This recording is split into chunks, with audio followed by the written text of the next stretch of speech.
Okay, Rick, we're at 7 o'clock if you want to start the official meeting. All right. Okay. I was just looking at our calendar. It doesn't look like we have much of anything scheduled coming up, except for the constructive photo review next week. And then an organizers meeting the week after that, right? Well, yeah. Max isn't here, so I don't know if he's got anything in the works or not.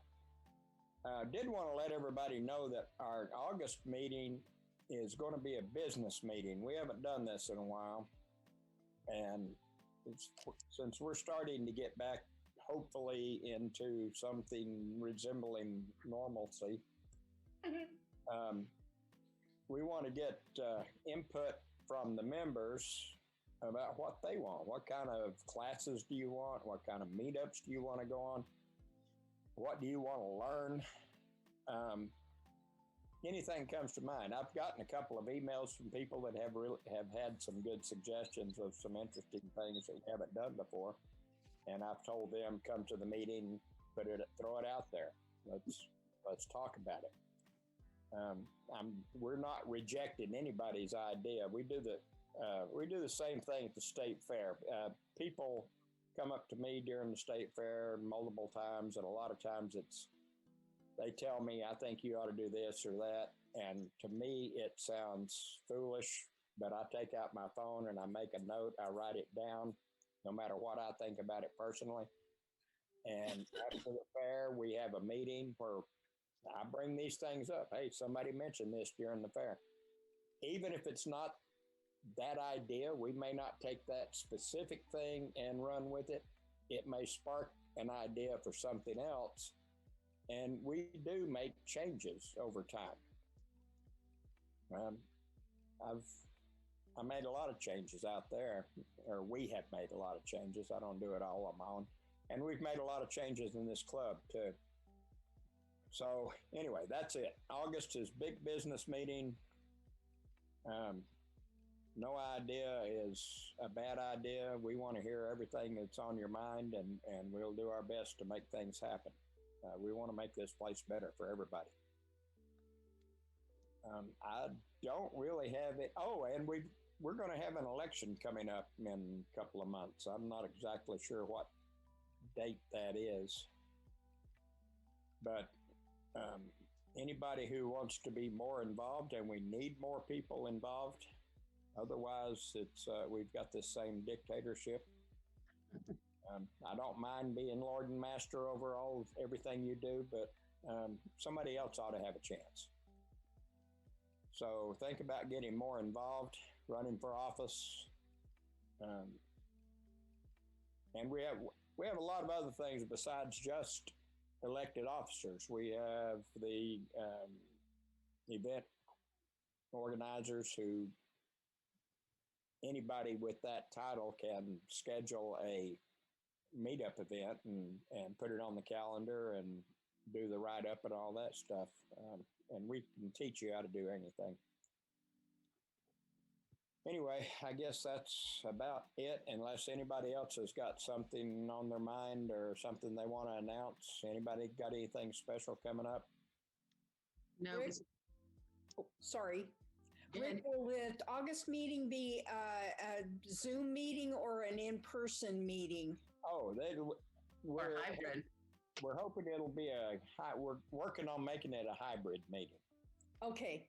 I haven't heard from Dave. I should have called him. I thought he might be here tonight. I'm kind of worried that it is not, actually. But I'll get in touch with Dave and see what we can get lined up to make that a hybrid meeting. We're working toward getting back in person. Marion County still hasn't met the goals that were set out for reopening completely. They're not 70% vaccinated. Polk County's not either. We're closer. But anyway, hybrid is the plan. We may be wearing masks and socially distanced, but we will have some people in the building, and it will still be broadcast on Zoom for those that aren't comfortable doing that. Okay. Any more questions, comments? Just one more. September, Max Ray will be the speaker. I'm not sure what he's going to be speaking on, whether it's going to be creative shooting or Photoshop. I'm not sure, but Max will be our September speaker. So Okay. September meeting. So again, that's one that lends itself to hybrid as opposed to people who are at a greater distance and can't make it to Salem. So, okay. Well, then it's time to get Bryan talking. All So, right. Good Bryan, job. we turn it back to you and you can introduce yourselves. I think most people have read your blurb on our meetup site. Matt has something to say. Oops, I'm sorry, sure. In the next day or so, I'm going to be putting a printer up on the swap meet page.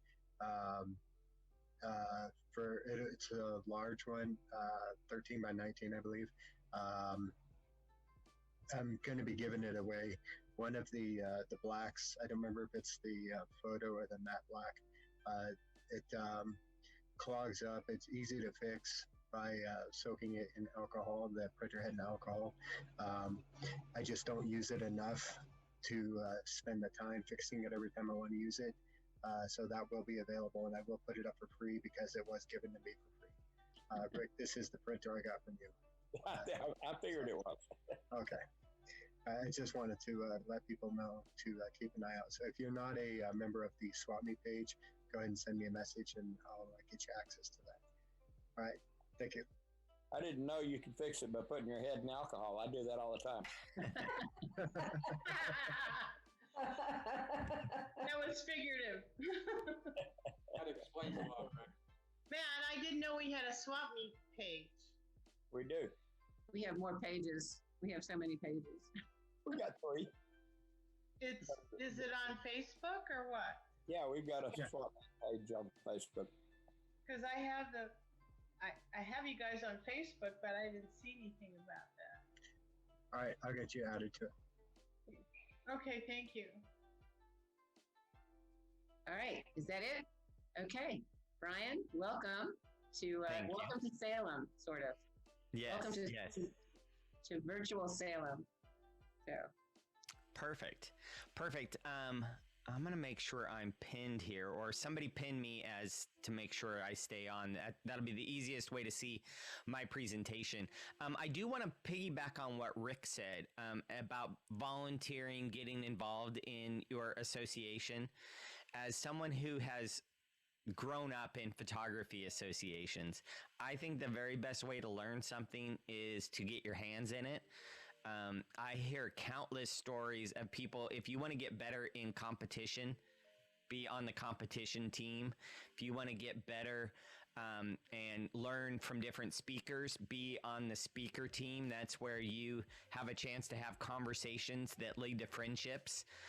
So the more involved you get, the more you get out of it. So I completely hope that everybody gets their hands a little dirty in the association and makes the best of it. So thank you for.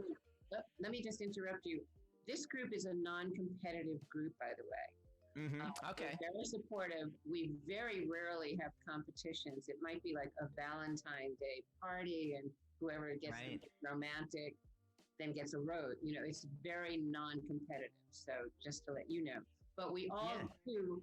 I think most of us do enter various other locations or other contests or submit to galleries or Right. in other places. But this group in itself is more of a supportive, non-competitive group. Yeah, and I'm glad you made that distinction, because one of the things that a lot of us do is use this word competition. But it really is, and I'll use that word. I'm just going to pin myself here. I use that word, but I'm really starting to use the word evaluation. And really, that's one of the things that I hope we all never stop doing, is evaluating our work, evaluating what success is. You know, it's not just always the blue ribbon. It could be just getting your storytelling better or some nuance of it. And so I'm a big fan of continuous improvement, which usually fits in the competition, but evaluation is maybe something I'll try and use interchangeably. And I think that comes from conversations, right? Showing your work, having somebody, wow, I really like this. How did you do that? So yeah, that's a fun little segue into this. So the presentation I'm going to give today is based in, I'm a PPA member, and it's based in what we call the 12 elements of a merit image.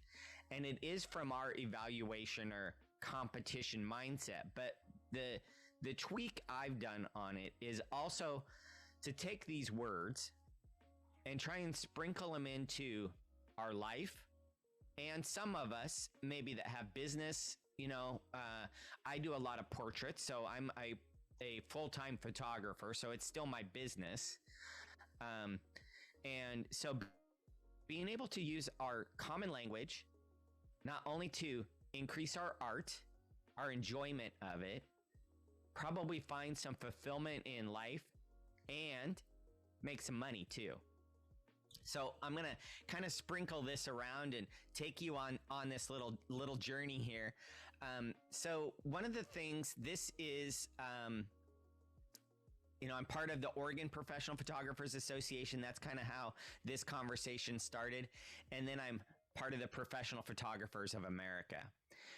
And I'm a second generation photographer. So when people say, how long have you been a photographer? I say for 42 years, right? Because I've always been around it.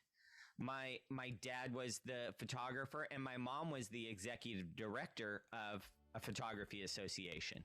So I grew up completely immersed into the association and see all the education and the friendships and all of those things that have come out of it. So typically, this talk is geared towards the Professional Photographers of America. So I am adapting it a little bit, and we'll see how that adaptation works. But I also want to kind of show you, so my dog Kipper and my wife Kimberly are also, super important to me, and we're starting to think and be ambitious of getting a van and touring the country for 2 years. I can teach at different places around the country, and our little dog Kipper can come with us. So that should be a lot of fun. We're hooked on these videos on YouTube of van life. So we're gonna rent one first to Good idea. Right, see if it's as good as we think it might be. So in photography, right, we have, and there's a term called a lexicon, right? We have a common language. And again, from PPA, we have what's called the 12 elements. Now, normally when I give this talk, I can say, by a show of hands, who can say all 12 elements? And nobody can. Nobody can. And I've given this talk 50 different states, right? And it's one of those things that, again, because nobody can, I kind of go, okay, this is kind of like a Trojan horse, and I'm going to unpack it for you. But how many of you, by a show of hands, and I kind of have this strip up here, know what this is? 2 all beef patties, special sauce, lettuce, cheese, pickles, onions on a sesame seed bun, right? Mm-hmm. So we know what a Big Mac is, but we don't necessarily know the criteria, at least, and again, I'm saying this from a PPA standpoint, what those 12 elements are. And so this talk is going to kind of poke at you a little bit, right? I might challenge you a little bit in some ways. Hopefully it's taken nicely. It's meant in good love. But that's one of the things is we have all of these things that can make photography confusing. And I want to boil it down so that we basically live out these 12 elements. And the 12 elements are impact, creativity and style, storytelling, subject matter, composition, center of interest, technical excellence, color balance, lighting, presentation, and technique. Right? And for me, I want to see those in front of me all the time. So in the pre-talk, Rick brought up this discussion on RAW versus JPEG, And to take that a little further, it would be like somebody saying, I took these images. Now let's find out if they're any good. Do they have composition? Is there a center of interest? Is it in focus? Is it technically excellent? Is it creative? They look for that later instead of creating with that in mind. So there's another little subtle poke at you. Next time, I want you to go out and say, I'm looking for creativity and style. What is mine? I'm looking for composition and center of interest, and I'm going to make sure it's technically excellent so I don't have to spend hours in Photoshop. I'm going to do that in the moment, but you have to know what those are, right? So back to the Big Mac song. The Big Mac song, 1975, my sister and I used to try and say who could say it the fastest. I think it was like KGON had a competition. You won like $100, if you could say it the fastest. And we went, back and forth and back and forth. So I practiced those 12 elements. I can say it in one breath. I won't challenge anybody on it. But here's what a Big Mac is. 7 great ingredients working together to create one great taste. By the way, from a marketing standpoint, I think that's an amazing tagline. Yeah. 7 great ingredients working together to create one great taste, right? So this Trojan horse, this idea of the Big Mac song, I want us to think of it from a photography standpoint. So tonight, what we're going to do is I'm going to try and inform and educate, but really what I want to do is inspire. That's the most fun thing I have, is knowing I might say one smart thing that it makes a difference on your next shoot. Just one smart thing is all I'm trying to do. And I hope it inspires you. And if you learn something along the way, great. So the 12 elements of a merit image are 12 great elements working together to create one great image. So this kind of formulated, I don't photograph a lot of weddings now, but this was my goal when I go out and photograph a wedding. It's I want to take one image that's so good that when I see it, it takes my breath away and makes me sit down. But I'm not good enough to show up and only take one image. So in pursuit of the great image is the body of work that I tell their story with, right? So I'm always in pursuit of one image. Again, not being good enough to only take one. That's where I get my body of work from. But I'm always in pursuit of that great image. And I have a lot of, being the second generation photographer, a lot of dad wisdom.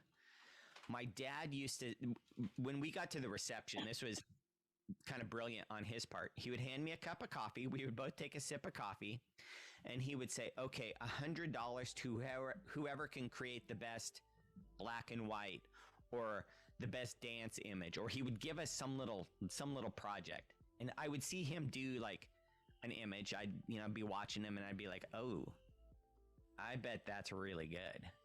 And it would challenge me to try and outdo him.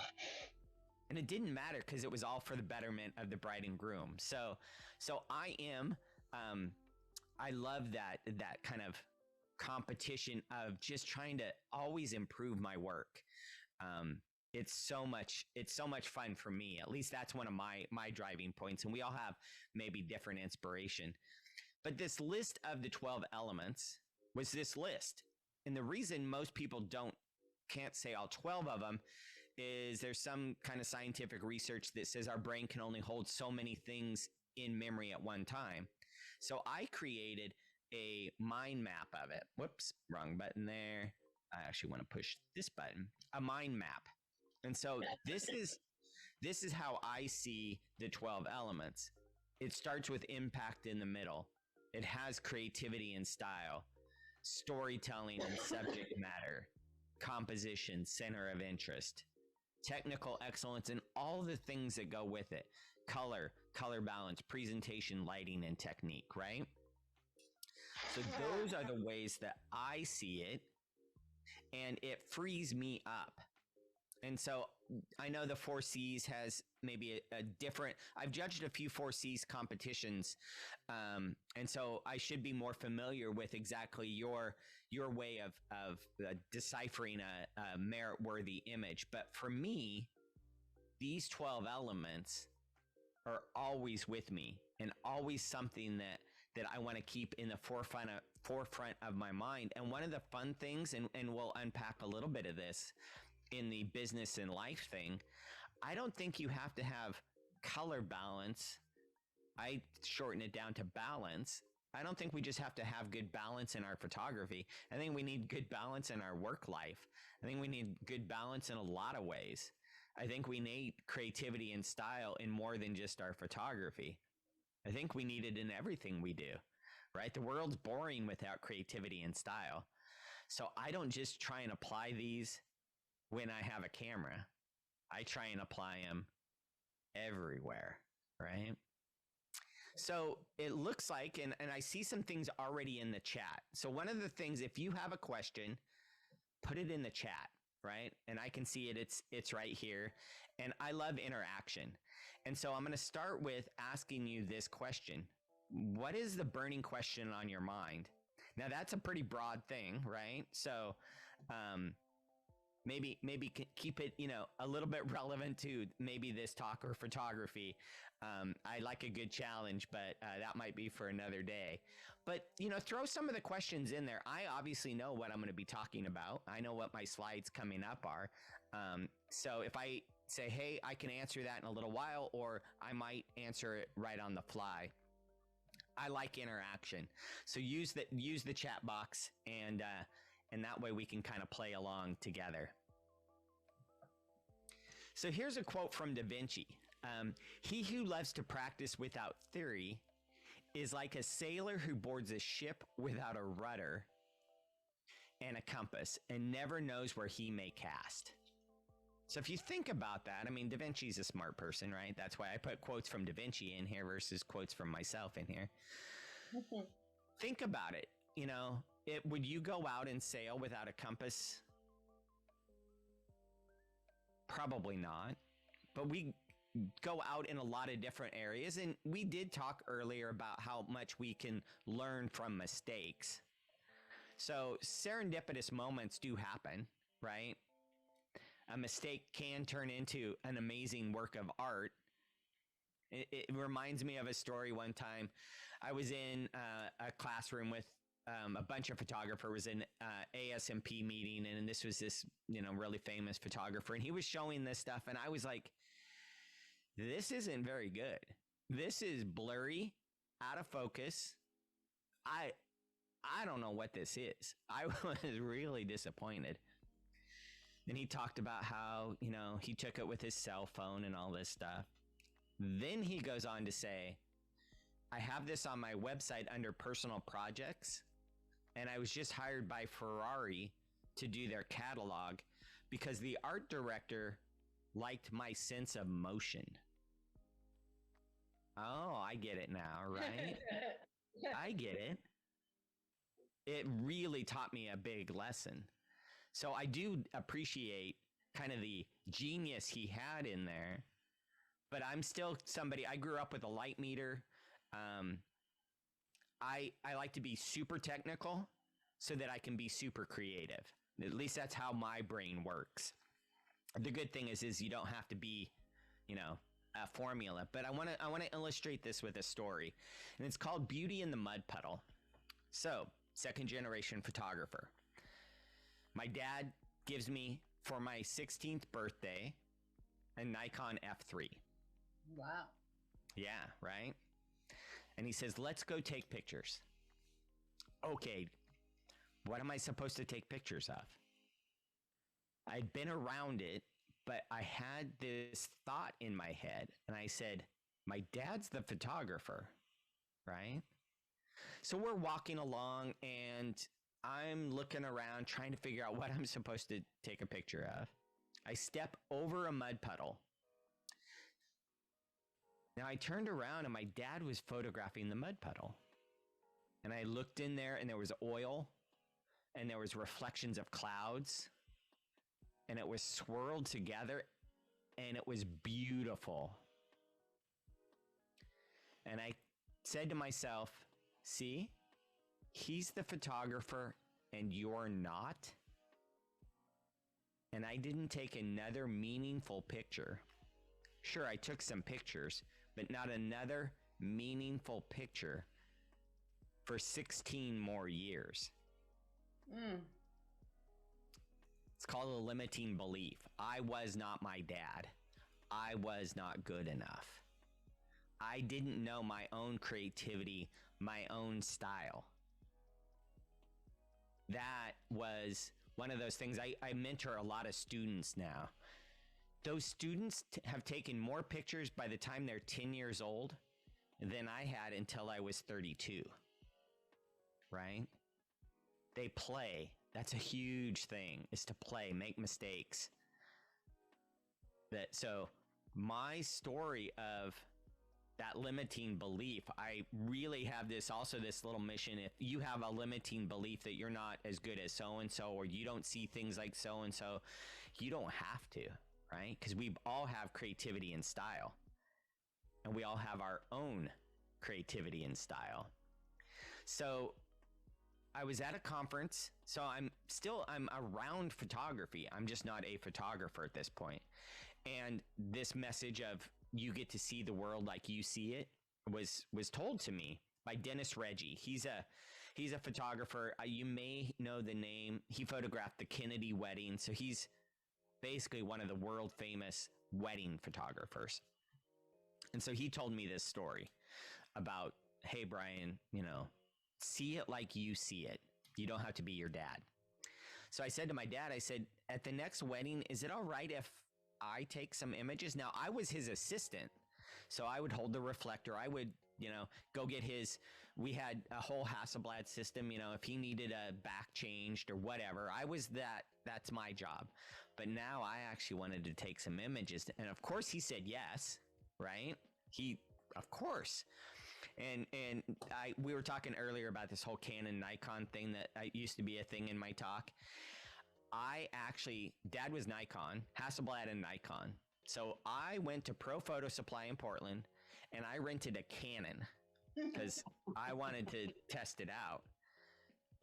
And I rented a 300-2.8 as a lens. Now, the joke that you all know is a 300-2.8 is not a wedding photographer lens. Yeah. But it was different. And I captured images of that bride throwing her bouquet from a perspective and an angle that I don't think I've, even to this day, seen anybody do like I did because I had that lens. And I had some really fortunate moments where my images then, I went back to Nikon, by the way. That's part of this is Nikon was familiar to me. Canon was a foreign language. That it would be like you throwing me the keys to your car, and I would turn the windshield wipers on every time I turned the corner. It was kind of a mess, but Nikon then picked up my images and started publishing them, and that kind of, you could say, put me on the map a little bit. So as this story keeps unfolding, Eddie Adams, and you probably more know the name Eddie Adams. He was the photographer who created the images during the Vietnam War that some say were the iconic images that stopped the Vietnam War. He has a workshop in New York. And so I thought, okay, to enter this workshop, you had to be a photographer for 3 years or less. So I'm like, okay, well, technically I've only been doing this for a couple years. So I sent my images in there to this workshop, and I got this letter back, and I should have kept the letter because I probably have embellished this letter over time. But basically, this is what it said. Of the 65,000 applications, we're sorry to inform you, you're not good enough. I mean, that's what I read, right? It probably said something a little different. But it really kind of was like, what do you mean I'm not good enough, right? And it showed me again that there's so many talented people and there's so many different ways to tell the story. And so it's something that in the back of my head, it's inspired me even to this day. But the funnest thing with this is, so Eddie Adams, kind of this inspiration moment, Dennis Reggie speaking into me. I've only been a photographer for a couple years, and there was a magazine called Studio Photography and Design. They're not around anymore, but I thought it was a great magazine. Got a phone call from them, and they said, we want you to come speak at our conference in San Diego. I'm like, great. So I get down there, and they say, there's going to be 3 different ballrooms going at the same time. Eddie Adams is going to be in ballroom A. Dennis Reggie is going to be in ballroom B. And you're going to be in ballroom C. And I thought, oh, great. I'm going to be speaking my biggest stage to an empty room. Because who would come hear somebody from Hillsboro, Oregon, when Eddie Adams and Dennis Reggie are in the room? Now, my room was smaller, but it was packed. And that was probably because they were overflow. But people came, they heard my talk. And I left my room and went into Eddie Adams' room. And so everybody's leaving, I'm going in, and all of a sudden it's just Eddie and I. Nobody else in the room. And I tell him how he's inspired me to constantly be improving. And I applied to come to his workshop, and I was rejected, but it was, amazing. And he said to me, Bryan, you were never supposed to come to my workshop. What do you mean? He said, you were supposed to go out and create work to submit to my workshop, and keep going out and creating work. That's what got you here, was the pursuit of the workshop. And so now, whenever I get a little lazy, I think, you know what? I need to go out and create, because I don't know what the next big opportunity is going to be for me. Right? Ironically enough, just the other day, I decided to do some work with the VFW, the veterans in Hillsboro. One of the veterans that I photographed is 97, World War II.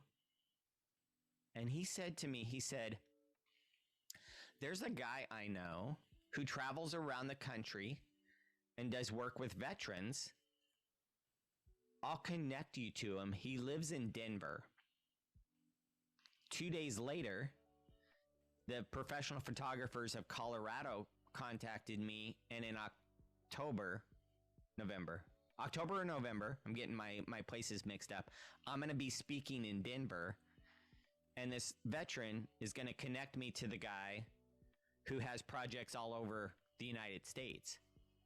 Had I not said, you know what, I need to basically get off my couch and go give back to my community and create something, I don't know how this is all going to unfold. It's unfolding as we go. But I'm a big fan of serendipitous moments, and I've seen it over and over. And so this Beauty in the Mud Puddle, this story with Dennis Reggie, the full circle with Eddie Adams. And unfortunately, Eddie Adams passed away not long after that. But I have this really strong connection to Eddie that I could have never imagined because of that. So he's always kind of with me from that standpoint. And so that story is to illustrate really the going out, find something, pursue, something different, challenge yourself. And you never know exactly where those images are going to end up, or how they're going to be used, or what story or who that's going to inspire. So I'm a big fan of that. I want to show you some of my images. As a photographer, it's always kind of fun to at least put a little skin in this game and show you a few of my images. So we'll look at them kind of small, and then I'll show you bigger. This image here is one of the first wedding images I created. Now, on a wedding, every bride runs late. So we're in the Benson Hotel, downtown Portland. She's about an hour late. She's going to come down the elevator, and we're going to go out into the park blocks downtown. So I create this image. people say, oh, was that in studio? How did you light that? What it was the veil was blown back into her face when she exited the elevator, and she fluffed it. She did that. All I had enough time to do was get my 70 to 200 up to my eye and take one shot. So this is straight out of the camera, basically nothing done to it. I had just enough time to have reflex. And so the message here is really being in the moment. Now, my dad was a Marine, and you'll hear a little more of this story later on, but in the movies, right, the soldiers can, in the dark, in a sandstorm, take their gun apart, clean it, and put it back together. I want you to know your camera so well so that if you have a split second, you can get your camera up and take that shot and have it be now everything is even much more capable of doing that. That bird flying, you get that shot. Wrong direction there. Another illustration of this. I heard a giggle behind me, and I took one frame straight out of camera. Nothing. I maybe burned down the corners a little bit, but that's about it on this image. I only took one frame because the subject was my bride and groom, not these little girls playing under the tulle of a bridesmaid's dress. But this is the image that is the most outstanding, I think, from a storytelling standpoint of that wedding. This image here is a fun one. So we're up at OHSU. My wife works up on the hill there. And I say to her, I said, we're having lunch. I said, let's go down this hallway. And she says, well, Bryan, there's nothing down that hallway. Which should have been enough, right? I don't know the place. And all I did is gently grab her by the hand and said, let's go down this hallway. So we're walking down a hallway, and there is nothing down the hallway. And all of a sudden, I turn the corner, and there are 3 rotary phones on the wall. No doors, by the way. 3 rotary phones on the wall. And I thought, wow, that's really odd. I should take a picture of that. So I did. I took one. Now, those phones didn't move, but I thought, well, I better just take another one just in case. And this guy walked past me, and I remember as clear as it was yesterday, I said, oh, I'll just take him out in Photoshop. But when I looked at it, the composition was perfect, and how it leads right directly to him. Now, in our competitions, we title them, tell a story. So the title of this one is Seeking Higher Truth. And the story basically is you go from the first phone, you don't get your answer, you go to the next phone, you don't get your answer, you go to the next phone, and eventually you walk into the light. So that story really captivated the judges. And it's not something I could have planned. None of these I had any control over. I kind of feel like my camera was in the movies when they have a witching stick and they're looking for water and it vibrates and they find it. That's what my camera is. And unfortunately, the lens that I took with all these images broke. I'm glad that my new one has the same superpowers. That lens is also got the same superpowers. But these, I just try and be in the moment. And I think a lot of it is I see the 12 elements all the time. I'm not searching for what I need to do. I'm able to react to what's in front of me. I also like portraits.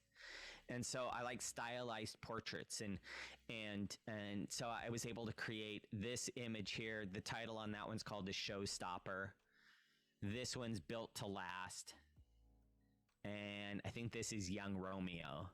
And so I like Rembrandt lighting. I love really yummy lighting, right? I think that that's really interesting. Also, I think, nature. We were up in Victoria, and this peacock was in the parking lot, and I was able to get close enough where I was able to just frame the peacock with all of it. And this one's called Radiant, and I just love how it radiates out. And then this was a sunflower in the backyard. And this one's called Closed for the Season. And I think it almost looks like it's alive, like it's got ears. The Zoom rendition may not be as clear as I want it to be for you, but you know, all of these kind of illustrate this point. And this is another DaVinci quote, right? I'm going back to somebody super smart. There are three groups of people: those who do not see, those who see when they are shown, and then those who can see. So this is kind of one of my big things is I'm always trying to be observant and see and look around and appreciate every little nuance that I can. And then if something magic happens, right, I'm able to capture it. So that's what really motivates me as a photographer. Of course, I love a good sale, or I love the business of photography, but this is still where all the goodness is, right? So here's kind of the images a little bit closer. I'm going to so this one's Grace. I already told that story. Sugar and Spice was the title of this one. And I just love the juxtaposition between the two. One is carefree, and the other one has kind of this piercing, haunting little, quiet look. The Seeking Higher Truth, I think you can see the composition there. Young Romeo, radiant, built to last. He cut his beard right after this, so he's really happy I got this of him. And then this is Closed for the Season. And the showstopper. So one of the things that if I wasn't a photographer, I would study neuropsychology at Stanford. That's kind of what I geek out on now. So that's a disclaimer, and maybe you got a little scared there. I could go down the psychology rabbit hole with you. I won't, but I'm going to just do this one little section to kind of indulge this itch. And it's called the 4 stages of consciousness. And I want you to think about this. At first, when you learn something new, you are unconsciously incompetent. Another way to say that is ignorance is bliss, or you don't know what you don't know. I'm going to show you some stuff tonight that's moving you into the second phase, which is you're consciously incompetent. Now you know that you don't know. That's the very worst box to be in. And I don't want to never be invited back again. So my goal is not to leave you in that box. I have to at least move you to consciously competent. You can do it with thinking. So eventually you can move into unconsciously competent. You can do it without thinking. You can react. You can be in the moment, right? You don't know what you don't know. You're shown something. Now, bummer, I don't know it. Good news, somebody teaches me something. Now I can do it, but I have to work at it. And I get so good that I can do it and I don't realize it. And we all went through this when we learned to drive a car, right? You didn't know how to drive a car. All of a sudden trying to shift gears was like an amazing, exercise in memory loss and all kinds of stuff. But now we drive somewhere and we don't even remember where we were going. It's like, oh, I ended up at my location. Great. And we thought of 10 other things, right? We just need to be able to do that with photography. So I'm always asking myself when I'm presented with something new, what stage am I at? And it's okay if I'm unconsciously incompetent. That just means I have learning to do, right? But I'm always going to keep learning. Always. I'm a lifelong learner. I will never stop. And I've never heard, by the way, and probably all of us have had different professions besides photography. And some of you have different photography is your hobby or your passion, not your career. I've never heard somebody say, I'm going to retire as a photographer and become a doctor. But I hear doctors all the time say, I'm going to retire and become a photographer. So we're already doing what most people want to do, I'm going to just keep doing it, right? So I feel like I'm ahead of the game. Now, my retirement fund may not quite be at the doctor level, but I've still got work to do. So ask yourself what stage you're at. Don't look at it as, well, I don't know this, and so I'll never know it. Just keep going through the stages. And some things you're unconsciously incompetent, some things you're consciously competent, and just keep flowing through it. It also takes a lot of pressure off you. So that's kind of the end of the psychology talk. But that's how my brain works. And it really frees me up again to be creative. So I'm always looking for, how can I be highly creative? How can I be most creative? And I have to play mind tricks on myself sometimes. Organization is nothing but a system that makes sense to you. So I hear creatives all the time. This is a little soapbox, but I hear creatives say all the time, "Oh, I'm creative, therefore I have license to be disorganized." And I'm like, well, if you're creative, you should be able to figure out a method that works for you, right? So I teach to a lot of businesses in our community, and I'll ask them the question, how many of you consider yourself creative? And this is mostly whether they're working for the city or they're attorneys or they're all kinds of different business owners, and not very many hands go up. And I say, oh, I probably phrased that question wrong. I asked how many of you were creative. I didn't ask how many of you can draw, paint, or sculpt. I said creativity is nothing more than problem solving. At least that's my definition. So I guess if you're not creative, you're not a problem solver. And you can tell nobody likes to not be a problem solver if you're a small business owner or you're in charge of something. So I said, if that's true and you're not creative and you're not a problem solver, are you willing to walk into your boss's office tomorrow and say you're not a problem solver? Because that's what we do all day long, is solve problems. I mean, even if it's what's for dinner, we're solving problems.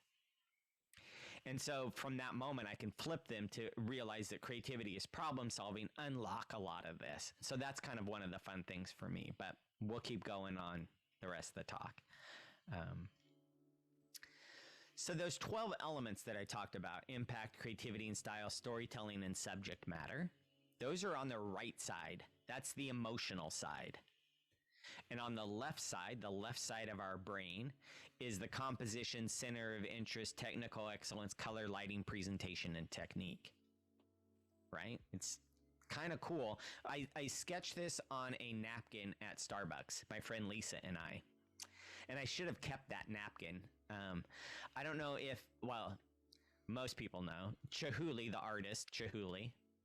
I photographed at one of the jet companies in Hillsboro, and in their lunchroom, they have a wall of Chihuly's sketches on napkins under glass. So they framed all his napkins of his works of art. He's an amazing glass artist. I should have kept my 12 elements mind map. It's not really Chihuly, but to me, it's Chihuly art. But it's amazing how the emotional side and the technical side, right? This is the balance. This is the pull that's on us all the time. And again, I want to be that heads-up display pilot that can see all of them all the time, no matter where I'm looking. And I can bounce back and forth. And it takes some practice. But there's really 4 pillars that when you're out on your next time taking images, whether it's a walk with the dog around the block, or it's that gelato trip to Bend that we're all going on through Sisters, right? I don't know what the date is yet, but I'm sure Rick will get me the date. But we're going to look for impact, creativity, storytelling, composition, and technical excellence. Sure, there's more to it, but if we do the pillars, if we create images that have impact, composition that lead us to our storytelling, have technical excellence. I believe we still need that. I'm, again, not a fan of, I'll fix it later in Photoshop. I don't know that. Again, I'm jumping on a soapbox. I love Photoshop, what it can do, but I love technical excellence. That's just as yummy as creativity for me. So I really want you to at least be able to say, every time I push a shutter, is there technical excellence? Is there composition? Is there storytelling? Is there creativity? And does this have an impact, right? So those are my pillars. And so I'm going to show you a few images. I'm going to take me off here. This image here is called The Road to My Childhood. The reason I have this image up here is, and again, over Zoom, it's a little harder to see, but we come in the fence line. It snakes us back to the tree and then back to this house on the hill, right? So it's got this really nice compositional flow. It's got a lot of technical excellence in the standpoint that, you know, snow can so easily go pure white. There's just enough texture in the snow. It's handled really well. There's some blacks in there. There's middle gray. There's a lot of technical excellence in there. But here's the key I want you to think about.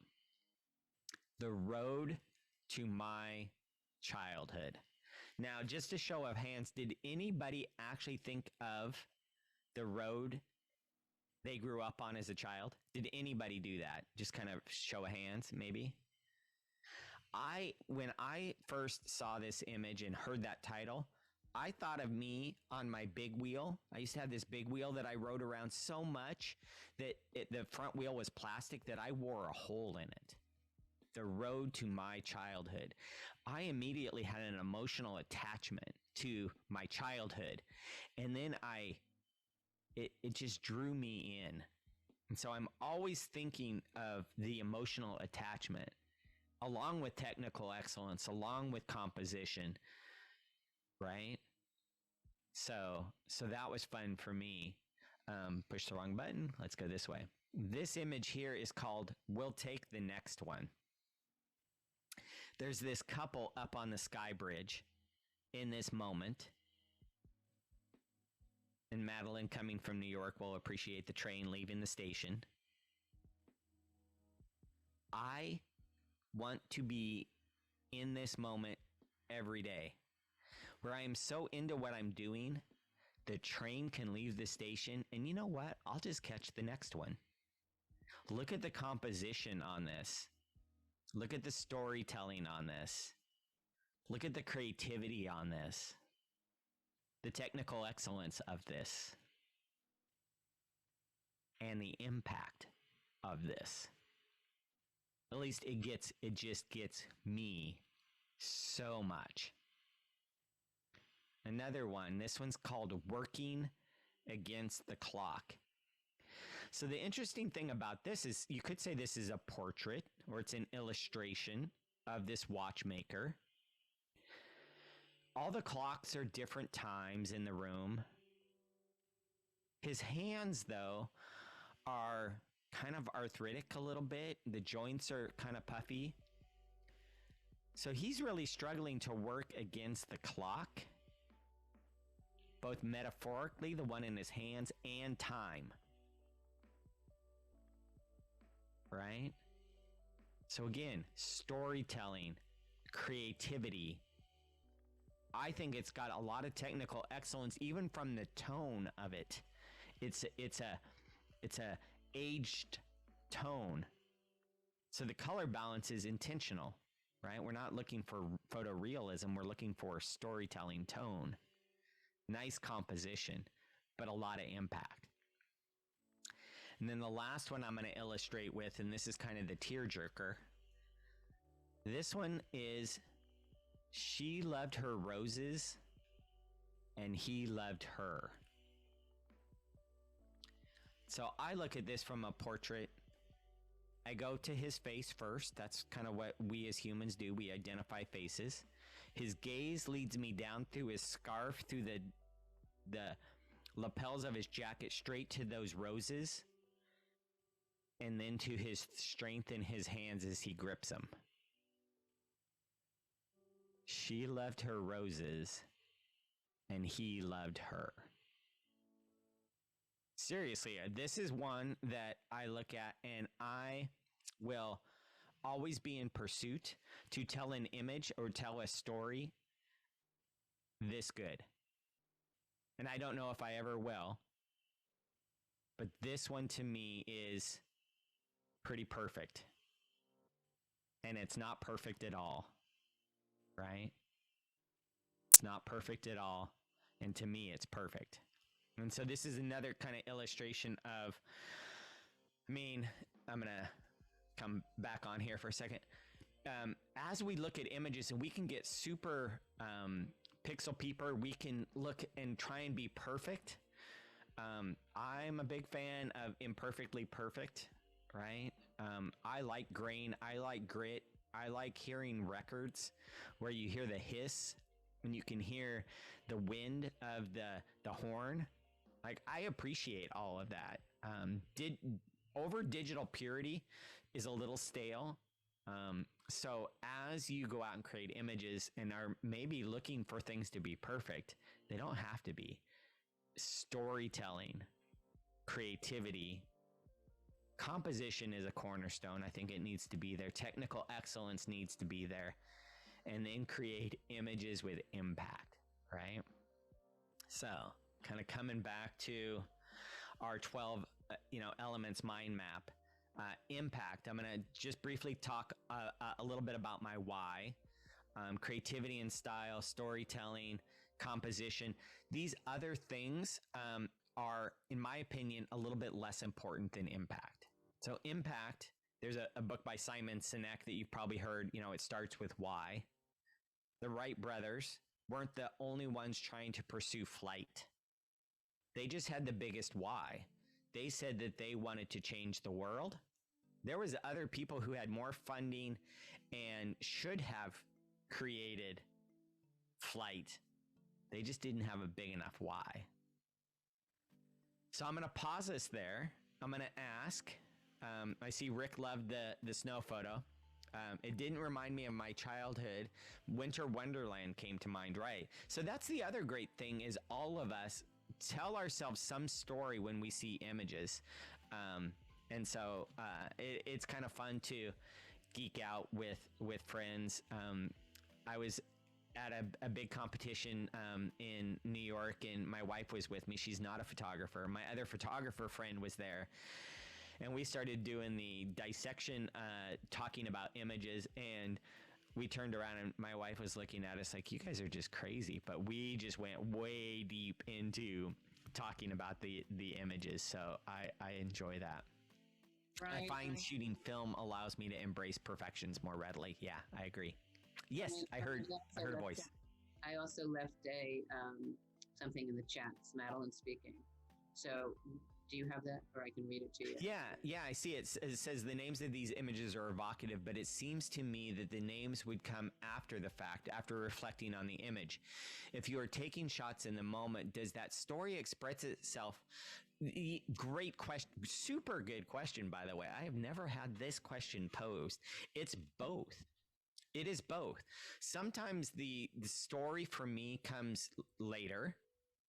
One of the ways I tell the story, by the way, if I'm looking for a title, I go by magazines, depending on subject matter. It might be Elle, might be Vogue, might be Town and Country. And I look at perfume ads and I look at advertising. Those are some of the most creative wordsmithed people in the world. And I'll cut out words I like.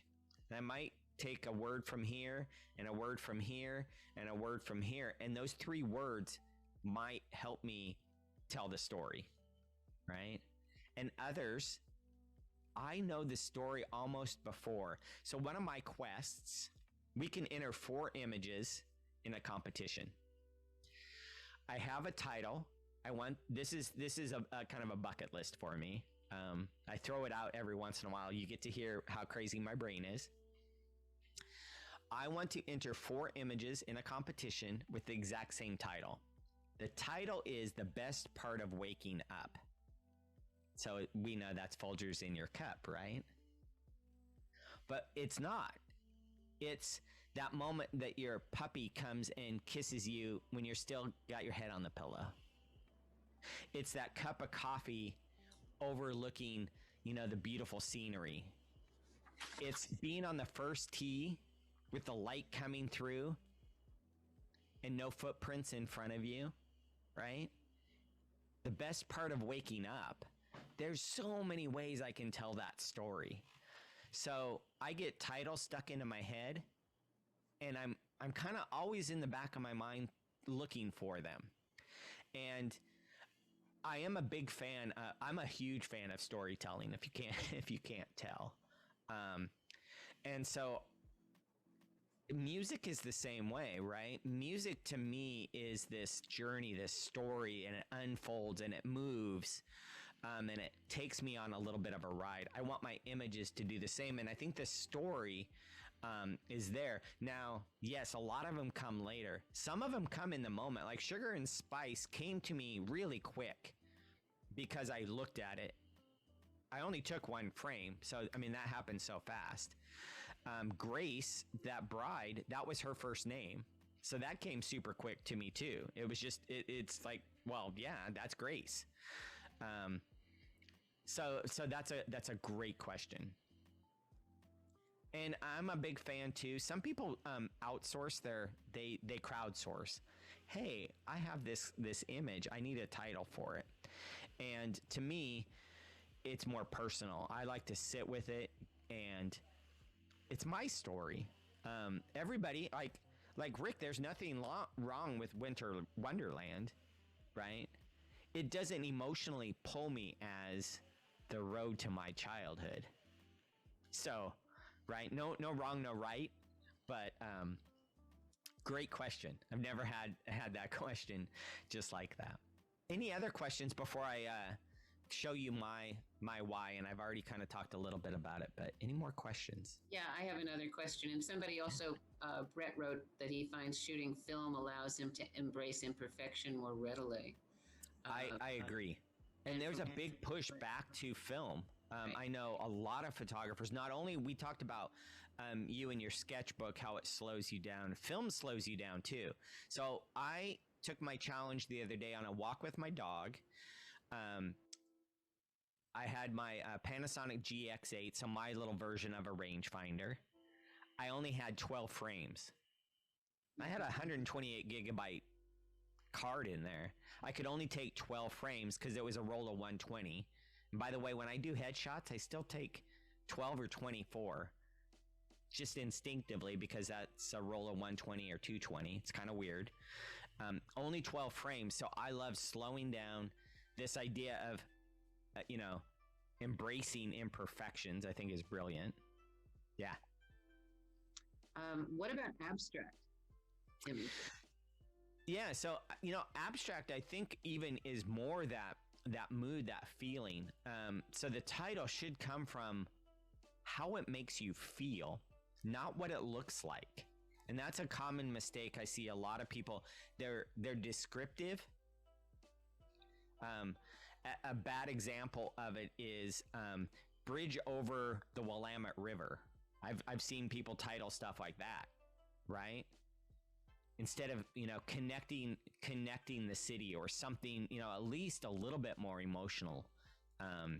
I see a lot of times just very descriptive, like where this is at versus how that made you feel. And so in abstracts, for me, I think it should evoke some emotion.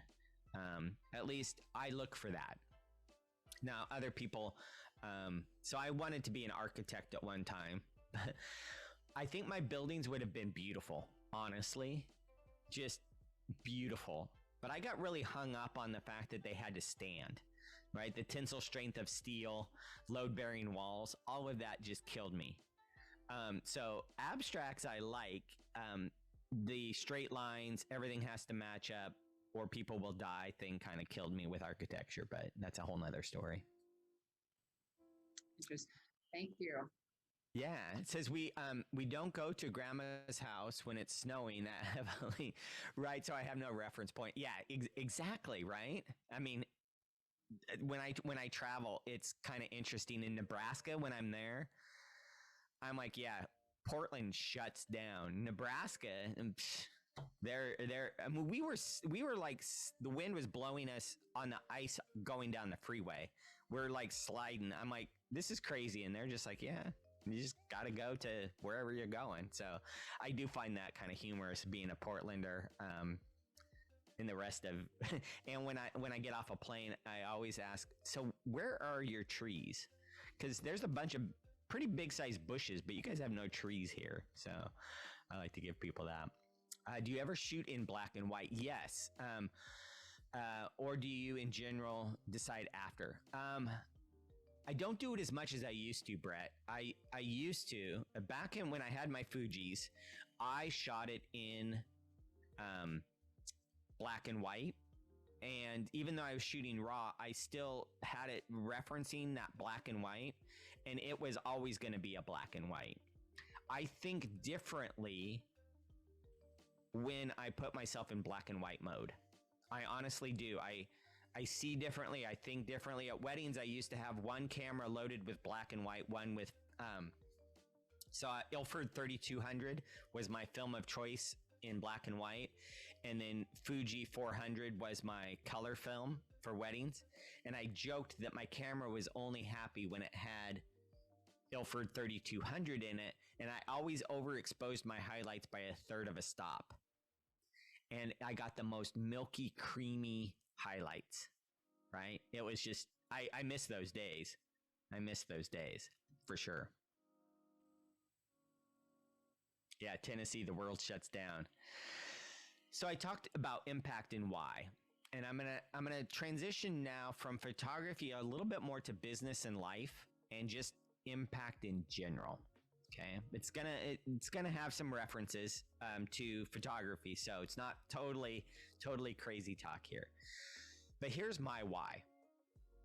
And this is a picture of my dad on the left at a conference with Frank Cricchio, a really famous portrait photographer. And so you heard Beauty in the Mud Puddle. You heard that story earlier. I have a lot of super fond memories of my dad and all the lessons that he's kind of taught me, right? And mom and dad passed away in 2016, but and by the way, today would have been their 61st wedding anniversary. So today's kind of a special day. I've been thinking about them all day. So much, comes from my dad. So in 2016, I was in Atlanta, and 3-hour time difference. I'm getting ready to give a talk in Atlanta. So it's about 7 o'clock in the hotel, and I'm getting ready, but my phone rings, and it's my sister in Portland. So it's 4 o'clock. When your sister calls you at 4 o'clock in the morning and your dad is sick, you kind of go, something's up. So I answer the phone. Dad was reacting to a medication, and the doctors told him, that his heart might stop with the reverse of the medication. So I'm like trying to get ready for this talk, and I'm talking to him, and I said, do I need to get on a plane and fly home? And he says, no, you're supposed to go talk to the photographers who need to hear the message that you're supposed to deliver to them. That's what you're supposed to do. He says, I'll be okay no matter what. And I was fortunate. I got to spend tons of time with him, but I was an emotional wreck. So I'm walking to the conference center. The hotel I was staying at was maybe 6 blocks away. And if you've been to Atlanta, there's a Waffle House. So I'm standing next to the Waffle House, and there's a billboard honestly, I posted this on Instagram. There's a billboard with a sign that says committed to something greater than yourself. And it was a Marine. Dad was a Marine. Dad was telling me, go talk to these photographers, deliver your message, have impact, tell your story. I'll be okay no matter what. And it just once again drove this point of being of service to others, not being self-centered, not being focused on me, but being focused on others. Dad was driving that point home even when he was at his most sick, right? So all the time, I'm like, when somebody says, hey, like Madeline, can you give a talk to us? Absolutely. I'm happy to be there, right? Again, if I said one thing today that was good, hopefully it made a difference, right? That's the fun. That's the part for me. So I want to kind of start to bring this point home one more time. So Barbara and Lee, I'm in Safeway at the supermarket, and I see a lady that I serve on the Arts and Culture Council with named Barbara. And I said, hey, Barbara, how are you doing? And she says, oh, I'm doing good. She says, but my husband Lee's not doing well. Oh, I'm so sorry to hear that. Now, here's the interesting thing that happened. Remember I talked earlier about just being in the moment and just being able to react and listen and just take action? I said to her, I'm going to come over at 10 o'clock on Sunday morning and do portraits of you and Lee. I didn't ask. I told her. I don't do portraits at 10 o'clock on Sunday morning. That's my family time. But I'm coming over at 10 o'clock on Sunday morning to take pictures of you and Lee. Text me your address. So I did, and I was able to take these images of Barbara and Lee, and these images of Lee playing instruments. Now, these images will not win any awards. These images are nice portraits, but these images are so impactful to this family, right?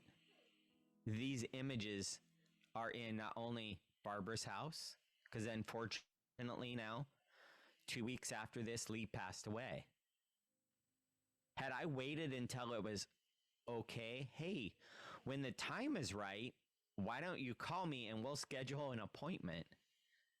They wouldn't have these images. I was able to react in the moment. And so I'm always looking for that. And I've had moments where I even had a lens hood fall off my camera and bounce. It was like it was in slow motion, bounce, bounce, bounce right into the Willamette. And it was weird because I caught myself going, I didn't just reach my hand out and grab it. So even that right there, I'm always going, I need to just, if somebody says, hey, can you do this? And it's within my power, I say, yes, let's make that happen, right? I'm just really geared that way. So I was able to create this for Barbara and Lee. Now I'm telling you this story, but I've told this story all around the country. So I mentioned earlier about being in Nebraska, and I won't read this whole thing, but I'll paraphrase it for you. So I gave this talk in Nebraska, and I basically talked about Barbara and Lee, and this gal said, I wanted to go take a picture of my grandfather, but it started snowing.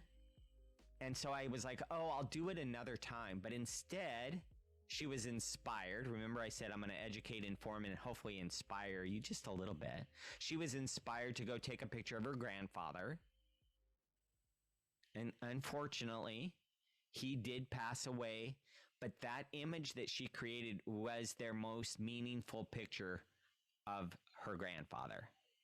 So I get stories all around the country. I was in Maryland early last year before everything shut down, and somebody started crying and they said, I know exactly who I'm supposed to call tomorrow to take a picture of, right? So my story has influenced people all around the country.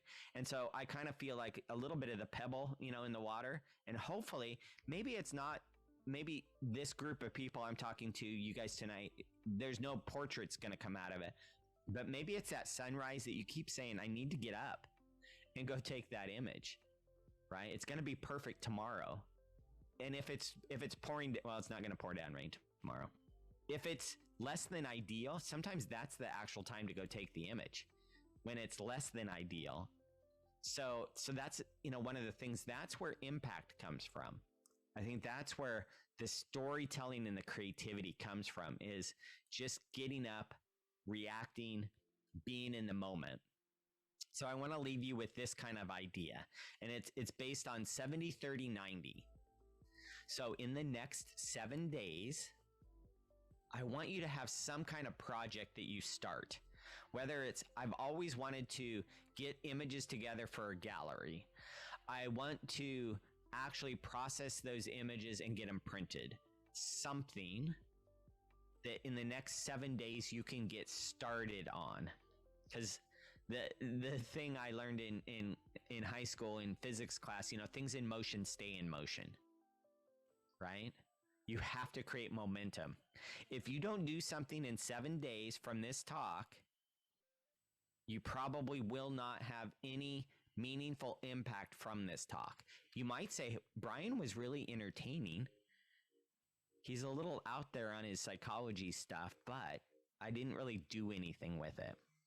7 days, you have to do something that in 30 days, right, you can look back on and see progress, because 90 days is about the longest we can sustain energy before we're on to something else.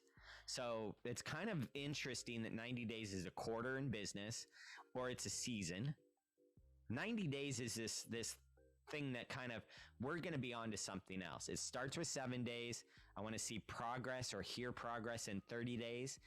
And you can have it kind of wrapped up. And in 90 days, you will have accomplished something that you've been meaning to do for years, right? For years. And then I want you to email me. And this is what really gets me excited. I get emails from all around the country of people that say, I know exactly what I need to do. And they start their progress in 7 days. And then they tell me how they've been wanting to do this for years, and they finally did it. And it's probably only 45 days later. And they wouldn't have started had they not listened to my talk. And so this really is a photography talk and a little bit of life and business kind of mixed in there. And it's all based on this mind map. Impact, creativity and style, storytelling, subject matter, composition, center of interest, technical excellence, color, lighting, presentation, and technique. I want you to create amazing images that have impact. I want you to have work that moves people, right? That has impact, storytelling, shows your creativity and your style, and shows that you're a competent, technically excellent photographer, right? So at PPA, we have this phrase that if you be more, you can do more, right? So hopefully you're inspired to go out and, create and have an amazing impact with photography, right? It's the coolest thing. It's the coolest thing ever. It's never been more popular than it is now.